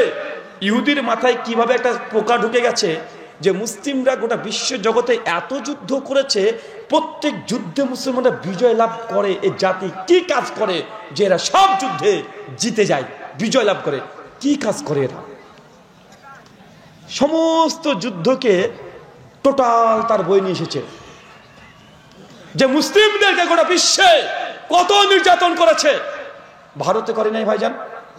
ব্রিটিশরা লক্ষ লক্ষ মুসলিম আলেমদেরকে গাছে রাত্রেবেলা গলা কেটে ঝুলে রেখে দিয়েছে। লাখ লাখ বাগদাদের একদম মুসলিমদের বড় লাইব্রেরি, সেই সময়তে তাড়াতাড়ি এদের সময় চেঙ্গিস খা, হালাকু খা নাম শুনলে সেই সময়ের মানুষরা প্রস্তাব করে দিত। এত ভয়ঙ্কর জাতি ছিল। বাগদাদ গোটা শহরকে রাতারাতি তা ধ্বংস করে ছেড়ে দিয়েছিল। চেঙ্গিস খা, হালাকু খা, এদের ইতিহাস যদি না জানেন আপনি ইসলামের অর্ধেক ইতিহাসই জানেন না।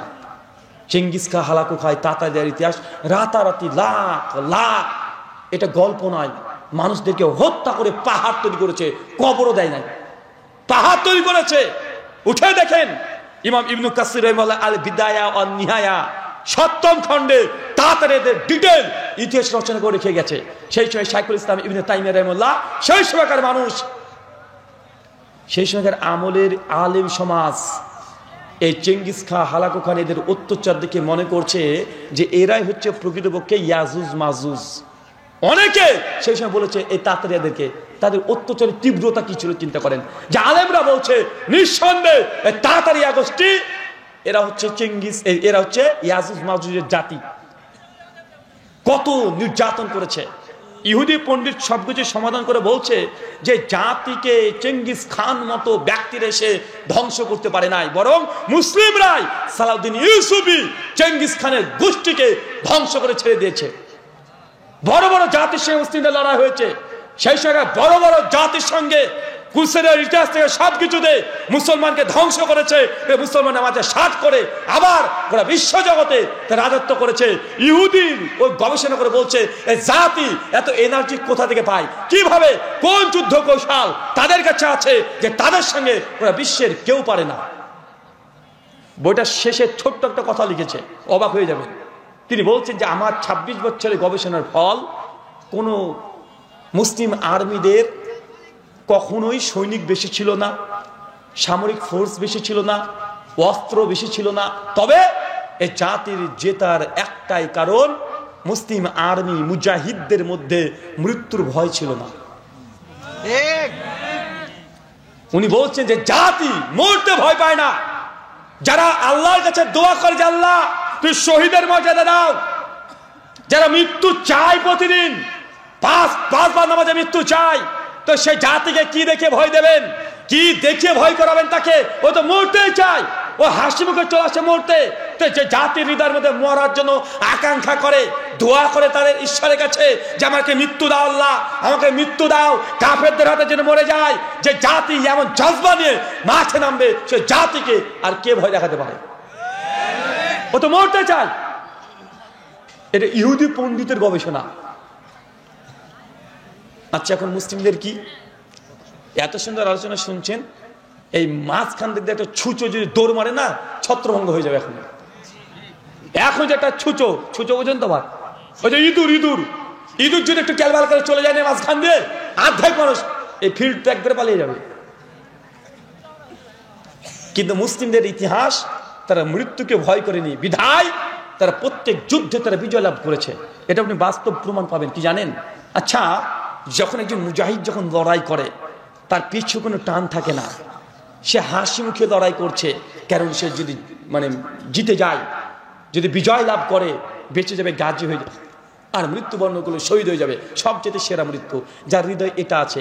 আর যতগুলো সরকারের যত আর্মি ফোর্স আছে তারা কিসের জন্য লড়াই করে?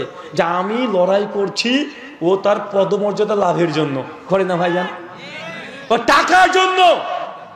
ও যদি যুদ্ধে লড়াই করে, পিছু টান আছে, আমার আব্বা আছে, মা আছে, আমার ছেলে মেয়ে আছে, স্ত্রী আছে, পিছু টান। কিন্তু মুসলমান তার হৃদয়ে আমি মরতে চাই, এরকম জজবা নিয়ে মাঠে নামলে পৃথিবীর যত বড় আর্মি আসুক না কেন, যত বড় বড় বড় গোষ্ঠী আসুক না কেন, জাতির কাছে কেউ টিকতে পারবে? কথা বলেন, টিকতে পারবে না। কিন্তু এই যে আল্লাহ নবী হাদিসে বলছে কারিহিয়াতুল মওত, মুসলিম জাতি সেই সময় মৃত্যুকে ভয় পাবে, মরতে ভয় পাবে। এই জন্য মুসলিম জাতির উপরে নির্যাতন, নিষ্পেষণ এটা হবে। এটা হাদিসের আলোকে আপনাকে কারণ বললাম। এখন আপনার মন, আপনার হৃদয় এটা পরিবর্তন করতে হবে। সূরা রাদ সূরা 13 আয়াত নম্বর 11 আল্লাহ বলছে ইন্নাল্লাহা লা ইউগাইয়িরু মা বিকওমিন হাত্তা ইউগাইয়িরু মা বিআনফুসিহিম। আল্লাহ সেই জাতির ততক্ষণ পরিবর্তন করবে না যে জাতি নিজেরাই আনফুসিহিম নিজেদেরকে পরিবর্তন না করছে। কথা বুঝতে পারলেন না মনে হয়? আল্লাহ বলছেন ইন্নাল্লাহা লা ইউগাইয়িরু মা বিকওমিন। আল্লাহ সেই জাতির ততক্ষণ পরিবর্তন করবে না, সে ব্যক্তি ততক্ষণ পরিবর্তন করবে না যে জাতি যতক্ষণ না নিজেকে নিজেরা পরিবর্তন না করে। সেই দিন 5 তারিখে যদি বাংলাদেশের তরুণ যুবকরা যদি পরিবর্তন না করত, যদি ঝাঁপিয়ে না পড়তো, এরকম বাংলা পেতেন? এরকম বাংলা পেতেন না। পরিবর্তন নিজেকে আগে করতে হবে। আপনি পরিবর্তন করেন, ইনশাল্লাহ ইনশাল্লাহ আল্লাহ আপনাকে সহযোগিতা করবে। আল্লাহ চাইলে আসমান থেকে বদরের যুদ্ধের মতো আবারও ফেরেশতা নাজিল করতে পারেন কি পারেন না? আল্লাহ আবারও পারেন, আল্লাহ করবেন। কিন্তু নিজেদের নাফস, অন্তর এটাকে একটু পরিবর্তন করেন। দুনিয়ার লালসা বাদ করতে হবে। যাকে আমির মেনে নিয়েছেন, যাই বলুক না কেন তার আনুগত্য করেন। নিজের বাপের বিরুদ্ধে চলে গেলে আপনাকে তারপরেও আল্লাহ নবীর আদেশকে মেনে চলতে হবে। হারাম বর্জন করেন, গুনাহ থেকে দূরে থাকেন, পাপকে ভয় করেন। ছোট ছোট পাপকেও হৃদয়ের মধ্যে বড় পাহাড়ের সমান ভয় করতে হবে।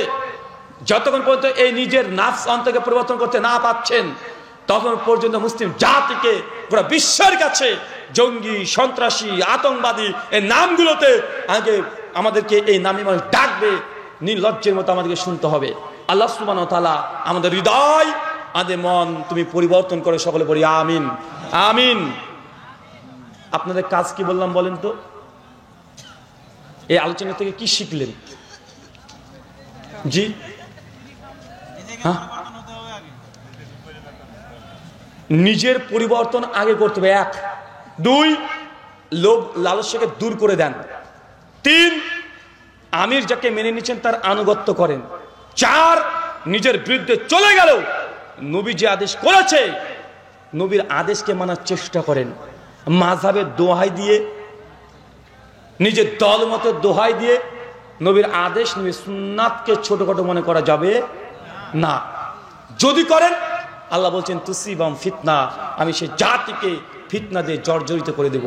আল্লাহ সুবহানাহু ওয়া তাআলা এই 5টা যে পরামর্শ আপনাদেরকে দিলাম, আমি সহ আপনাদের প্রত্যেককে আমল করার তৌফিক দান করো, সকলে পড়ি আমিন।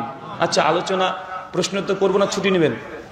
জি, আজকে প্রথম আপনাদের বাংলাদেশে এসেছি, মাঝে ছিলাম না, তাই আজ কালকে দুপুর 12টায় বাড়ি থেকে বের হয়েছি। তারপরে রাস্তাতে চলতে চলতে এসে রাত্রি 8:30টার দিকে পৌঁছেছি। তাই আপনার চেয়ে আজকে আমি অন্তত পক্ষে বেশি ক্লান্ত। আলহামদুলিল্লাহ, কাল থেকে আবার স্বাভাবিক হয়ে যাবে।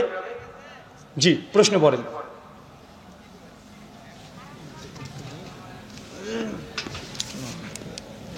জি, সম্মানিত উপস্থিতি, আমাদের সম্মানিত মেহমান আসসালামু আলাইকুম। সৈয়দ আলী ওই যে আপনার দাওয়াত করতে গেছিল, ও নিজে 10,000 টাকা দিয়েছে আমাকে কেন?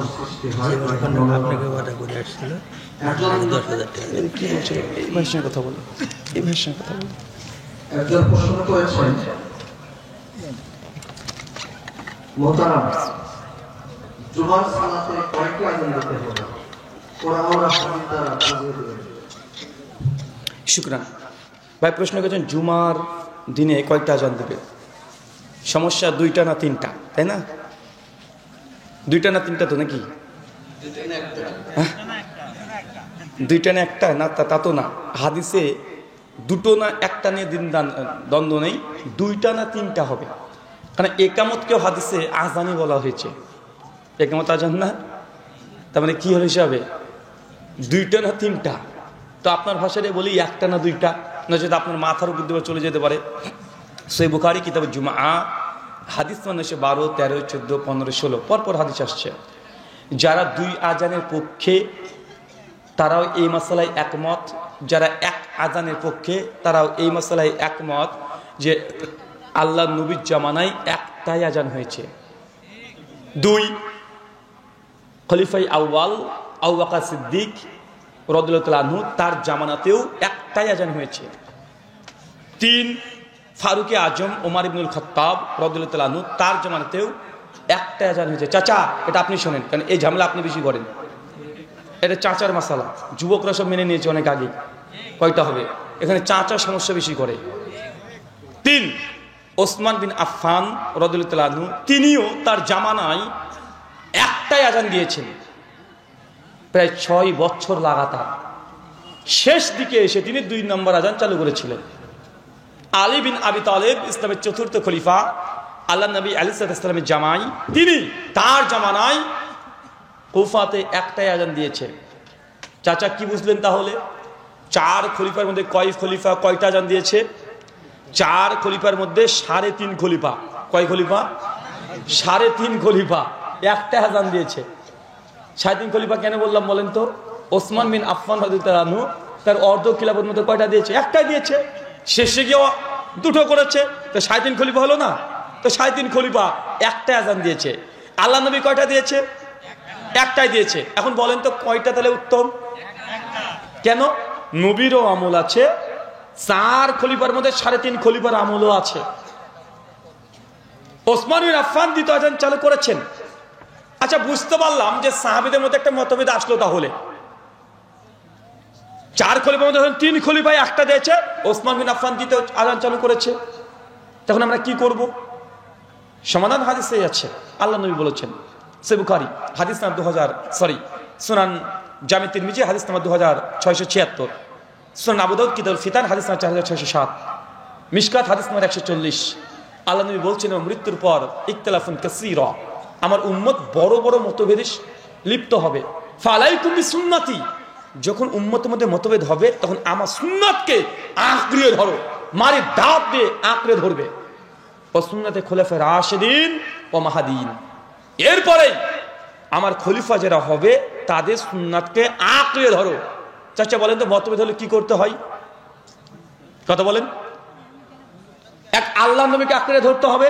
এখন আল্লাহ নবী কয়টা আজান দিয়েছে? 2 খলিফায়ে রাশিদিনের সুন্নাতকে আঁকড়ে ধরতে বলেছে। খলিফায়ে রাশিদিন মানে বহুবচন, সিগায় জামা ব্যবহার করা হয়েছে। তার মানে বোঝা গেল যে খলিফাদের সুন্নাতকে আঁকড়ে ধরতে হবে। তা আরবিতে বহুবচন জামা হওয়ার জন্য কমপক্ষে কয়জন লাগবে? কমপক্ষে 3 জন লাগবে। এতটুকু তো বুঝেন নাকি? তো 4 খলিফার মধ্যে কয় খলিফা একটা আজান দিয়েছে? 3.5 খলিফা। তার মানে বহুবচন হয়েছে কি হয় নাই? হয়েছে না ভাইজান? খলিফাদের সুন্নাতকে আঁকড়ে ধরো। 4 খলিফার মধ্যে 3 খলিফা একটা, নবী একটা। কোনটা উত্তম হলো? একটা। আচ্ছা, সূরা নিসা 4 আয়াত নম্বর 59, আহলে হাদিসদের মেইন স্ট্রিম দলিল যে কোনো মতভেদকে সমাধান করার জন্য। ইয়া আইয়ুহাল্লাযিনা আমানু, হে বিশ্বাসীগণ, আতিউল্লাহ, আল্লাহর আনুগত্য করো, ওয়া আতিউ রাসূল, রাসূলের অনুসরণ করো, ওয়া উলিল আমরি মিনকুম, আর তোমাদের মধ্যে যারা উলুল আমর আছে তাদের মেনে চলো, তাদের আনুগত্য করো।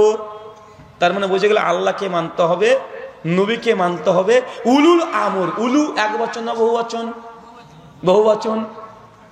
তার যদি বলা হয় যে উলু বলতে এখানে খলিফা ধরেন, নেতা ধরেন, ইমাম ধরেন, ফোকাহা ধরেন, রাষ্ট্রনায়ক ধরেন, তাহলে কমপক্ষে বেশি সংখ্যক সাহাবীরা যেই আমল করেছে সেটাকে মেনে নিতে হবে। তাই তো আল্লাহ তারপরে হচ্ছে ফাইন তানাজাতুম ফি শাইইন, আর এগুলো মানতে গিয়ে যদি মতভেদ চলে আসে, 4 খলিফার মধ্যে মতভেদ চলে এসেছে, আল্লাহ হচ্ছে ফারুদ্দুহু ইলাল্লাহি ওয়া রাসূল, তোমরা আবার প্রত্যাবর্তন করো আল্লাহর দিকে আর রাসূলের দিকে। মানে আল্লাহ বলছেন মতভেদ হলে তুই কোরআনের দিকে ঘুরে যাও, হাদিসের দিকে ঘুরে যাও। চাচা, হাদিস থেকে বুঝতে পারলাম এক আজান 3 খলিফা দিয়েছে, আল্লাহ নবীও দিয়েছে। আল্লাহ হচ্ছে হাদিসের দিকে ফিরো, কোরআনের দিকে ফিরো। আচ্ছা বলেন তো কোরআনে কয়টা আজানের কথা আছে? দেখেন কোরআনে একটা আজানের কথা আছে না? সূরা জুমা 9 নম্বর আয়াত। কোরআনে একটা আয়াত আছে, সরি একটা আজানের কথা আছে। তাহলে কয়টা আজান দিতে হবে? ফতো কিন্তু আমি দিচ্ছি না রে ভাই, ফতো কিন্তু আপনারা দিচ্ছেন। আচ্ছা এখানে পয়েন্ট টু বি নোটেড, এটা মনে রাখেন, এই নুকতাটাই বার চাচা, এটা আপনি ভালো করে মনে রাখবেন। ওসমান বিন আফফান রাদিয়াল্লাহু তাআলা দ্বিতীয় আযান চালু করেছিলেন কেন এবং কোথায়? বলেন, উত্তর দেন। সহিহ বুখারী 915-16 নম্বর হাদিস, কিতাব জুমাতে আসছে। জাওরা নামক একটা বাজার, উঁচু জায়গা, মসজিদ থেকে বাইরে। কেন দিলেন? কারণ সাহাবীরা ওই বাজারে বেচা কিনা করতেন। মসজিদে যখন প্রথম আজান, খুতবার আজান হতো, প্রথম আজান যখন হতো, ওই আজান বাজার পর্যন্ত পৌঁছাতো না, সাহাবীরাও শুনতে পেতেন না। এই জন্য তাদের নামাজ কাজা হয়ে যেত, অর্থাৎ খুতবা কাজা হয়ে যেত, খুতবা শুনতে পেত না। কেন? শেষে মাইক ছিল নাকি? কথা বলেন, ছিল না। এই জন্য ওসমান বিন আফফান মনে করছেন যে খুতবা শোনা তো ওয়াজিব, সাহাবীরা খুতবাকে মিস করে দিচ্ছে, কারণ তারা বুঝতে পারছে না যে খুতবা শুরু হয়ে গেছে, প্রথম আজান শুনতে পায় না মসজিদের বাইরে থেকে। এই জন্য ওসমান বিন আফফান করলেন কি, জাওরা নামক জায়গাতে বাজারের মধ্যে একটা আজান চালু করে দিলেন। ওই আজান যখন হতো তখন তারা দোকানের কেনাবেচা বন্ধ করে দিয়ে মসজিদে চলে যেত, তারপরে খুতবার আজান দিত, সবাই খুতবা শুনতো। এটা ছিল কারণ। কথাকে বুঝতে পারলেন? তার মানে এখানে উদ্দেশ্য দুইটা। এক, মসজিদের নবী সুন্নাতি আজান বাইরে মধ্যে পৌঁছাচ্ছিল না, এই জন্যই দ্বিতীয় আজান চালু করেছে। চাচা, এখন আল্লাহ নবী সুন্নাতি আজান মসজিদের বাইরে যায় কি যায় না? তার মানে বোঝা গেল আল্লাহ নবী সুন্নাতি আজান দিয়েই ওসমান বিন আফফান রাদিয়াল্লাহু আনহুর দ্বিতীয় আজান দেওয়ার যে কারণ, যে হেসিয়াত, এর মধ্যে লুকায়িত আছে। মানে প্রথম এক আজানেই ওসমান বিন আফফানের উদ্দেশ্যটা হাসিল হচ্ছে কি হচ্ছে না? হচ্ছে।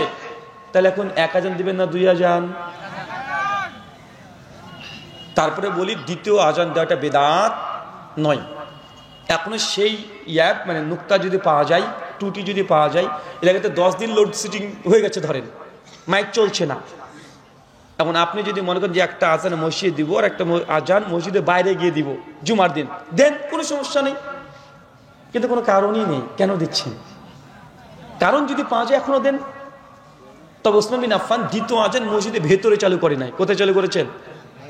মসজিদের বাইরে। আপনি ভিতরে নিয়ে আসলেন কেন? স্থান পরিবর্তন করে দিয়েছেন। এই জন্য তো অনেকে বিদআত ফতোয়া দিচ্ছে। শেষে ইবনে ওমর রাদিয়াল্লাহু তাআলা তিনিও বিদআত ফতোয়া দিয়েছিলেন। তবে আমরা এটাকে বিদআত বলি না। তবে এক আজান দেয়, এটাই সুন্নাতে রাসূল, সুন্নাতে সাহাবা। শুকরান। আলোচনাটা একটু ডিটেল করলাম এই জন্য, কেন এটা আহলে হাদিসের মধ্যে সমস্যা, এই জন্যই। জি শেখ, 2 নম্বর।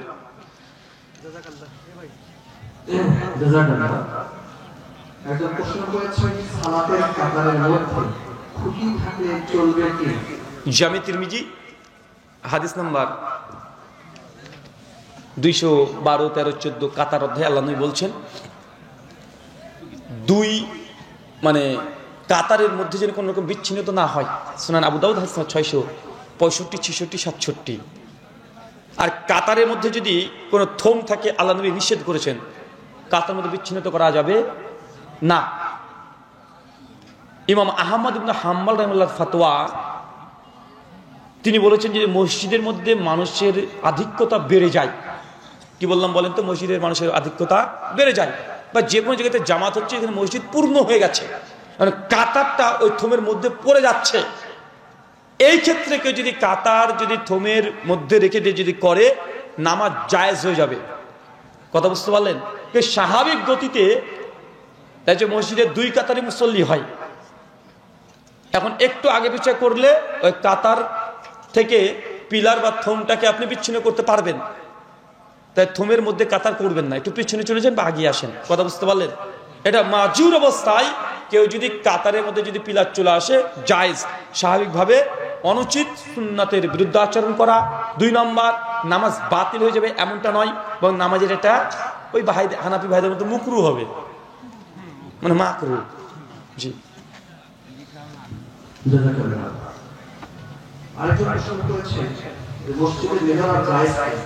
মসজিদের মেহরাব করা জায়েজ কি জায়েজ নয়? আমার ইলম মোতাবেক আমি যতটুকু জানি, মেহরাব যেটা করা হয় ওটা আল্লাহ নবীর আমলে ছিল না, 4 খলিফার যুগেও ছিল না, সাহাবী রাদিয়াল্লাহু তাআলার জামানাতেও ছিল না। এটা ওমর ইবনু আব্দুল আজিজ রাহিমাহুল্লাহ 101 হিজরিতে তার খিলাফতের সময় তিনি মসজিদের এই মেহরাব, এই পদ্ধতি তিনি নিয়ে এসেছেন। এবং সেই সময়তে যত সাহাবী এবং তাবেঈরা ছিল কেউ দ্বিমত করেনি। এটা হচ্ছে ইজমা। এটা কি বলেন তো ভাইজান? এটা হচ্ছে ইজমা। আহলুল হাদিস তারা ইজমাকে হুজ্জাত দলিল মনে করে, কেউ তারা সেগুলোকে ইজমা দাবি করে, ওগুলো ইজমাই হয়নি। মূলত এটা ইজমা যে মেহরাব করা। আহলুস সুন্নাহ ওয়াল জামাতের কেউ দ্বিমত করেছে? কথা বলেন, কেউ করেনি। তাই এটা ইজমা দ্বারা প্রমাণিত। মুসলিম উম্মার মধ্যে কোনো মতভেদই নেই এই বিষয়ে। শুকরান। জি শেখ। আচ্ছা শোনেন, আপনাদের মাদ্রাসা উপলক্ষে আলোচনা সভা, মাদ্রাসার খরচ হয়েছে অনেক, হয়েছে না ভাইজান?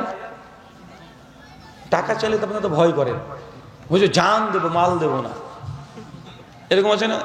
যখন আমরা একটু হাদিস টাদিস বলি যে কেউ যদি মসজিদের উদ্দেশ্যে দান করেন তাহলে এই দান, এই পাবেন, এই পাবেন, এই পাবেন, বলে হুজুর দান তুলতে শুরু করছে, চল রে বাবু চল, এবার যাই, আর হুজুর ওয়াজ করবে না। আর মেয়েরা হয়তো ভাবছে যে ভারত থেকে হুজুর নিয়ে আসলো, কি যে বললো কিছুই বুঝলাম না, কি শুধু কথা বলেই চলে গেল, ওয়াজই তো করলো না। মানে মেয়েরা আগে থেকে ভেবে নিয়েছে ওয়াজ বলতে মাগো এক টানে নাটক। যতক্ষণ পর্যন্ত এরকম না হচ্ছে, আর হিন্দি বাংলা গানের সিরিয়াল যতক্ষণ না পর্যন্ত না হচ্ছে,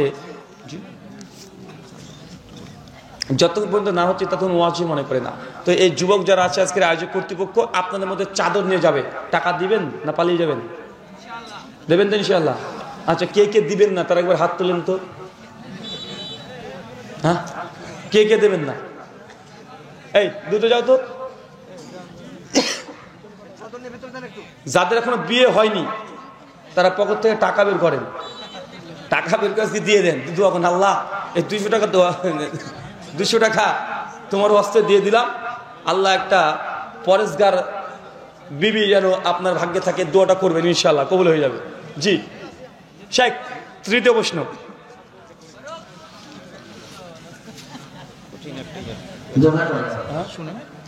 আমাদের আরো গুরুত্বপূর্ণ যুবক একটা প্রশ্ন আচ্ছা, দোয়া চেয়েছে আপনার কাছে। প্রিয় হুজুর, আমাদের গ্রামের একজন যুবক মোহাম্মদ রুবি, তার স্বপ্ন ছিল যে ব্রাদার রাহুল সাহেব একদিন চাউলতলায় গ্রামে আসবে।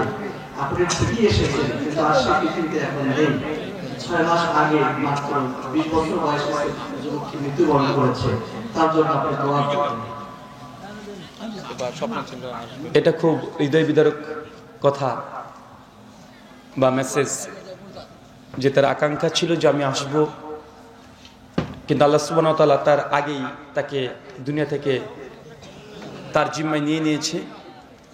আল্লাহ সুবহানাহু ওয়া তাআলা সেই ভাইয়ের যাবতীয় গুনাহ কাবীরা এবং সাগীরা তুমি ক্ষমা করো, সকলে বলি আমিন। তার পরিবারকে আল্লাহ সুবহানাহু ওয়া তাআলা তুমি ধৈর্য ধারণ করা তৌফিক দান করো, সকলে বলি আমিন। আল্লাহ তার প্রকাশ্যে গোপনে যত যাবতীয় গুনাহ আছে, তার এই গুনাহ তুমি ক্ষমা করে দাও, সকলে বলি আমিন। আমি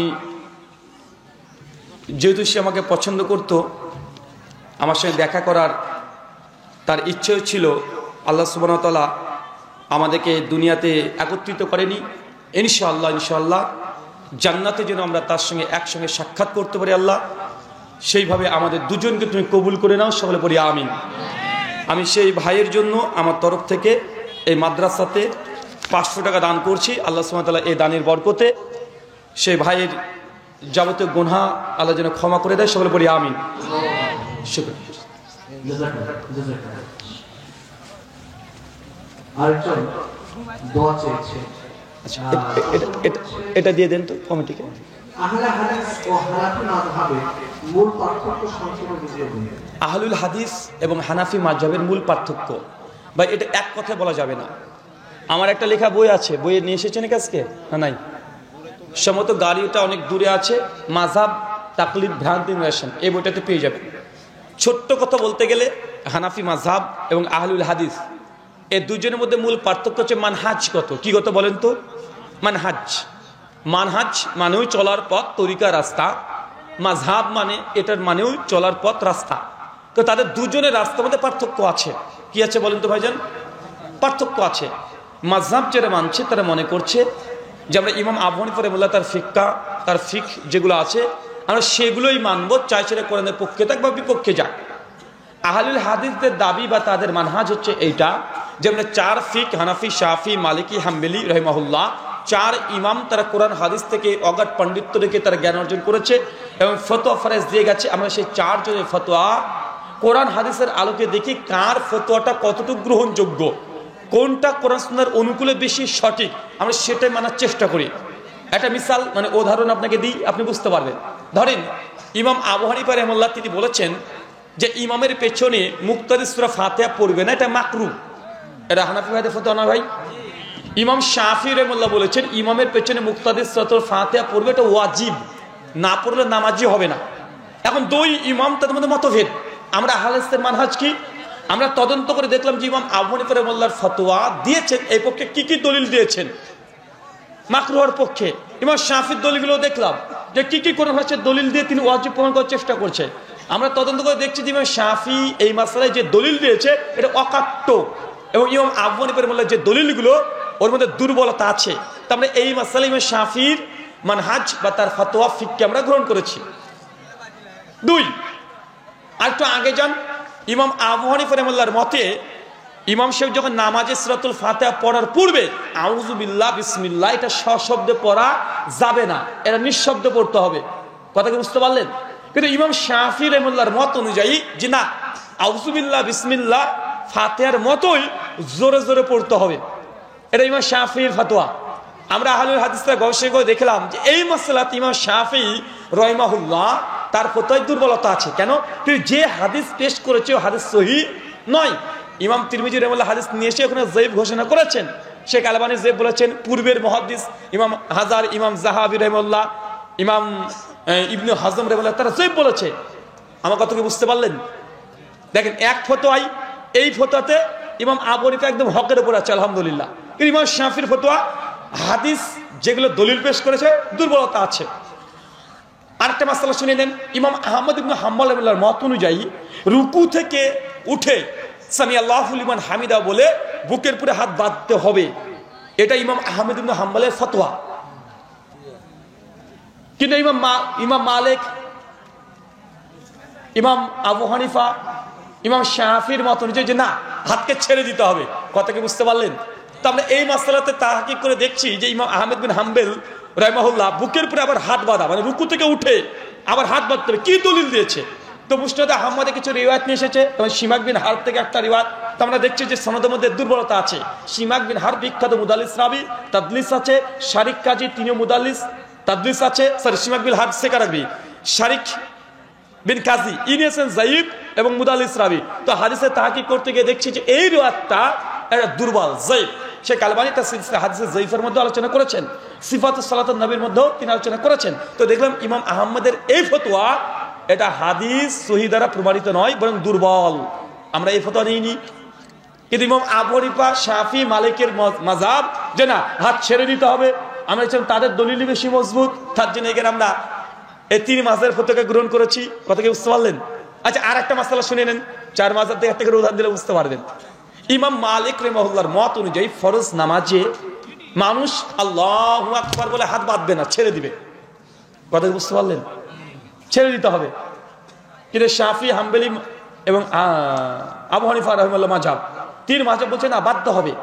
কোথায় বাধ্য হবে? ইখতিলাফ আছে। শাফি বলেছেন বুকের উপরে, আবু হানিফা রাহিমাহুল্লাহ বলেছেন নাভির নিচে, ইমাম আহমদ বিন হাম্বল বলেছে এই নাভির উপর থেকে সিনার মধ্যে যে কোনো জায়গায় বাঁধলেই হয়ে যাবে। এখন আমরা গবেষণা করে দেখলাম যে কার কথাটা বেশি সঠিক। আমরা দেখলাম মালিক রাহিমাহুল্লাহর পক্ষে কোনো সহিহ সূত্রে কোনো হাদিসে বর্ণনা নেই যে আল্লাহর নবী তাকবীর দিয়ে হাত ছেড়ে দিয়েছে, ইরসাল ইয়াদিন করেছেন, এই মর্মে কোনো সহিহ রিওয়ায়াত প্রমাণিত না। ইমাম মালিককে আমরা ছেড়ে দিয়েছি মাসালাই। বরং ইমাম মালিক মুয়াত্তা মালিকের মধ্যে 240 নম্বর হাদিসের অধীন একটা হাদিস নিচে সাহেল বিন সাদ থেকে, তার নিজের মুয়াত্তাতে নিয়ে এসেছে নবী আলাইহিস সালাম তিনি যখন সালাতে দাঁড়াতেন তাকবীর দিয়ে বাম হাতে পরে ডান হাত রেখে রাখতেন। এই হাদিস নিয়ে এসে কোথায় রেখেছেন এটা নাই, কিন্তু রাখার কথা হাদিস আছে। কথা বুঝতে পারছেন? এই মাসআলা মানে ইমাম মালিকের মাসআলাকে ছেড়ে দিয়েছি, ইমাম আবু হানিফা, শাফি এবং ইমাম আহমদ বিন হাম্বলের মাসআলাকে গ্রহণ করেছি। এইভাবে কয়েক শত মাসআলার উদাহরণ দেওয়া যাবে যে আমরা আহলে হাদিস যখন যে মাযহাবের ফতোয়া কোরআন সুন্নাহর অনুকূলে হয়েছে আমরা সেটাকেই মেনেছি, আর যেটা কোরআন সুন্নাহর বিরুদ্ধে চলে গেছে বা দুর্বল হাদিস বা তাদের ইস্তেদলাল গলত হয়েছে বা তাদের ইস্তেমবাতের মধ্যে ত্রুটি পাওয়া গিয়েছে বা উসুলগত মতপার্থক্য পাওয়া গেছে বা দুজনের পক্ষে এই হাদিস আছে কিন্তু একজনের হাদিস দেখছি যে না মোটামুটি সনদের মধ্যে বিচ্ছিন্নতা আছে, কিন্তু আরেকজনের অথেন্টিক চেইন অফ ন্যারেশন সেই সনদ দ্বারা প্রমাণিত, তো সেটা গ্রহণ করেছি। আল্লাহদের উসুল অনেকগুলো আছে, এক আলোচনাতে পুরো মানহাজকে বোঝানো সম্ভব নয়। এরপরে উসুলের ফিক আসবে। হানাফিরা অধিকাংশ তারা খবরে ওয়াহিদকে অস্বীকার করে দেয়, মানতে চায় না, আহলেসরা মানে। হানাফিরা মুরসাল ইনকেতা হাদিসকে তারা হুজ্জত দলিল মনে করে, আহলে হাদিস আমরা মানি না। হানাফিদের মধ্যে যে যায়েফ হাদিস যদি ফজিলতের ক্ষেত্রে আসে তারা হুজ্জত মনে করে, আমরা আহলে হাদিস এই মানহাজ মানি না। এরকম করে উসুলে হাদিস উসুলে ফিকহের মধ্যে কয়েক শত মতপার্থক্য আছে। এখন এই উসুল কাদের হক এটা নিয়ে আলোচনা হওয়ার দরকার আছে, যে মুরসাল হাদিস দলিলকে দলিল নয়, ফজিলতের ক্ষেত্রে হাদিস দলিলকে দলিল নয়, বাপ দাদার আমল দলিলকে দলিল না। কেন হানাফি ভাইদের এটা উসুল। আমার সঙ্গে কিছুদিন আগে একটা ডিবেট দেখেছিলেন না বাংলাদেশের ওই যে আলী হোসেন ওসামা, তারাবি 8 টাকা না 20 টাকা, উনি একটা উসুল বলেছিলেন না যে হাদিস জয়ীফ হলেও মানা যায় যদি উম্মত গ্রহণ করে নাই, মানে আমার সহিহ হাদিস মানা যাবে না। কেন? ওই যে জয়ীফ হাদিসের উপরে যদি উম্মত আমল করে তো জয়ীফ হাদিসই হুজ্জত। এখন বলেন তো এই মানহাজ নিয়ে কি করবো আমি? জয়ীফ কিন্তু উম্মত গ্রহণ করে নিয়েছে, উম্মত ওর বিড়ি খাওয়া গ্রহণ করে নিয়েছে, গ্রহণ করে নিয়ে ভাইজান। আরে বিড়ি খাওয়ার পক্ষে দলিল আছে, তারপরে আমসাদের মধ্যে আছে হুক্কা খাওয়ার ব্যাপারে। এবং হানাফি দেবন্দি আশরাফ আলী থানভী, রশিদ আহমেদ গাঙ্গুই তার তাজকিয়াতুল রশিদের মধ্যে এবং ফতোয়া রাশিদের মধ্যে বিড়ি, জর্দা, হুক্কা বুঝেন? আপনারা বুঝবেন না, চাচা বুঝবে। এত বড় একদম মাল, এইভাবে পাইপ ধরে মারবে, টান নাক মুখ দিয়ে পেছন দিক দিয়ে ধোঁয়া মারবে। ওই হুক্কা খাকে তাদের জায়েজ ফতোয়া আছে। কথা বুঝতে পারলেন? তো জায়েজের ফতোয়া যদি খুঁজতে যান আর উম্মত গ্রহণ করেছে এমন মাসালা যদি দেখতে যান তো অনেক পাওয়া যাবে। ইমাম ইবনে হাজম রাহিমাহুল্লাহর ফতোয়া আছে, যদি আপনি বিয়ে করতে চান তাহলে একটা মেয়েকে উলঙ্গ করে গায়ে টাচ করে আপনি নেড়ে চড়ে দেখতে পারবেন, এখন ওই ফতোয়া মানবেন? তাই জায়েজের ফতোয়া খুঁজতে যায় না। এমন কিছু নাই যে ওলামারা পেছনকার সালফে সালেহিন থেকে জায়েজের ফতোয়া কি নেই আমি খুঁজেই পাই না, সব জায়েজ আছে। কথা বুঝতে পারলেন? ওই যে ছেলেরা মাস্টারবেশন করেন না, মাস্টারবেশন বোঝেন? আরে থাকিতে নিজের হস্ত কেন হব পরের দ্বারস্থ, মানে বিয়ে করা দরকার নেই, হাত থাকলেই হবে, হাতটাকে বউ বানিয়ে বসে আছে না ভাইজান? তো এই পর্বেও কমপক্ষে 6খানা হাদিস পাওয়া যায়। আব্দুল্লাহ বিন আব্বাস থেকে মুসান্নাফ আব্দুর রাজ্জাকে রিওয়ায়াত পাওয়া যায়, জাবের বিন আব্দুল্লাহ থেকে রিওয়ায়াত পাওয়া যায় যে হস্তমৈথুন করা এটা হারাম নয়, কিন্তু হাদিস দুর্বল, হাদিস জয়ীফ। কথা বুঝতে পারছেন?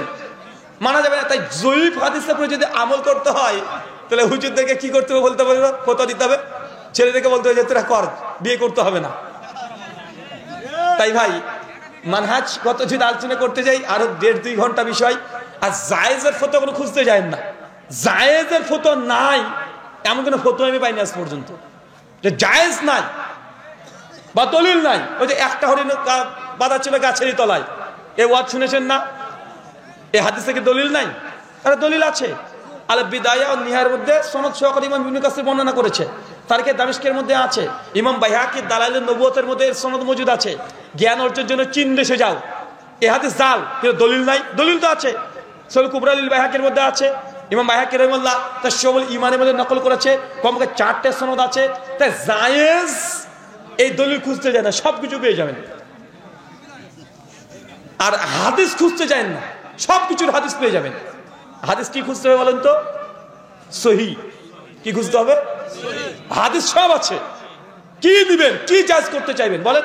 আপনি হাদিস দিয়ে জায়েজ করে দিয়ে চলে যাব আছে, কিন্তু হাদিসের মধ্যে যে উসুল লাগবে, হাদিস থাকলে গ্রহণ করবেন, বুখারীর হাদিস, স্বামী স্ত্রী একসঙ্গে কিতাব তাহারাতের মধ্যে আসছে, সেই বুখারীর সম্ভবত 211-12-13 নম্বর পরের হাদিস। স্বামী স্ত্রী একসঙ্গে বিছানায় গিয়েছে, লিঙ্গের সঙ্গে লিঙ্গ ঘষাঘষিও হয়েছে দুজনের উভয়ের, কিন্তু গোসল করতে হবে না, অজু করলে হয়ে যাবে। বীর্যপাত হয়নি এই জন্য, মানবেন? এই হাদিস মানসিক হয়ে গেছে। কি হয়েছে কথা বলেন? নাসিক হয়েছে। কারণ তার পরের হাদিস এসেছে যে তার জন্য গোসল ফরজ। সুনান তিরমিজি 83-84 নম্বর হাদিস, অজু করেছেন, ডাইরেক্ট আপনার লিঙ্গে হাত চলে গেছে, অজু ভাঙবে না। 84 নম্বর হাদিস, অজু ভেঙে যাবে। কারণ কে যদি প্রথম হাদিস নিয়ে বলে যে এটাই ঠিক আছে, কাজ হবে? ইমাম শাফিঈ রাহমাতুল্লাহর ফতোয়া যে আপনি অজু করেছেন, স্ত্রীকে টাচ হয়ে গেছে, আপনার অজু গেছে মামুর বাড়ি, মানে অজু ভেঙে গেছে।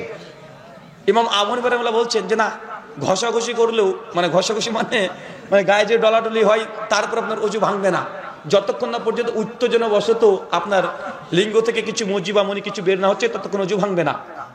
তো এখন যদি আমি উত্তর দিতে যাই, এরকম হাজার হাজার ফতোয়া আছে, জায়েজের ফতোয়া। ভাই খবরদার, হুজুরদেরকে এই প্রশ্ন জিজ্ঞাসা করবেন না হুজুর জায়েজ কিনা, সব কিছু জায়েজ হয়ে যাবে। জিজ্ঞাসা করবেন কি বলেন তো হুজুর সুন্নাত কিনা, কি বলেন তো ভাইজান, সুন্নাত কিনা? সুন্নাত না নবী করেছে, যে আমার নবী কি করেছে, আমি নবীকে আনুগত্য করতে চাই, হুজুর জায়েজ করতে চাচ্ছি না আপাতত। শুকরান। একই প্রশ্ন দুইজন করেছে। আসসালামু আলাইকুম ওয়া রাহমাতুল্লাহ। বায়াত গ্রহণ করা যাবে কি যাবে না? ইখতিলাফি মাসাইল। জমহুরদের মত, জিহাদ এর জন্য যে বায়াত, সেটা হচ্ছে প্রকৃত বায়াত। কথা বুঝতে পারলেন? সূরা মুমতাহিনা আয়াত নম্বর 10 এবং 18, বায়াতে রিদওয়ান গাছের নিচে আল্লাহ নবী করেছেন, কোরআনের আয়াত দ্বারা প্রমাণিত। তাই বায়াত নাজায়েজ নয়। সেই বুখারী মুসলিমের একাধিক অধ্যায় আছে বায়াতের অধ্যায়। আল্লাহ নবী বায়াত নিজে করেছেন, সাহাবীদেরকে দিয়ে করিয়েছেন, বায়াত হয়েছে, তবে খলিফা রাষ্ট্রনায়কের কাছে। কার কাছে? হয় নবীর কাছে অথবা খলিফা রাষ্ট্রনায়কের কাছে, এছাড়া তৃতীয় কোনো পক্ষের কাছে বায়াত, এই শরীয়তের যে বায়াত, এই বায়াত নেই।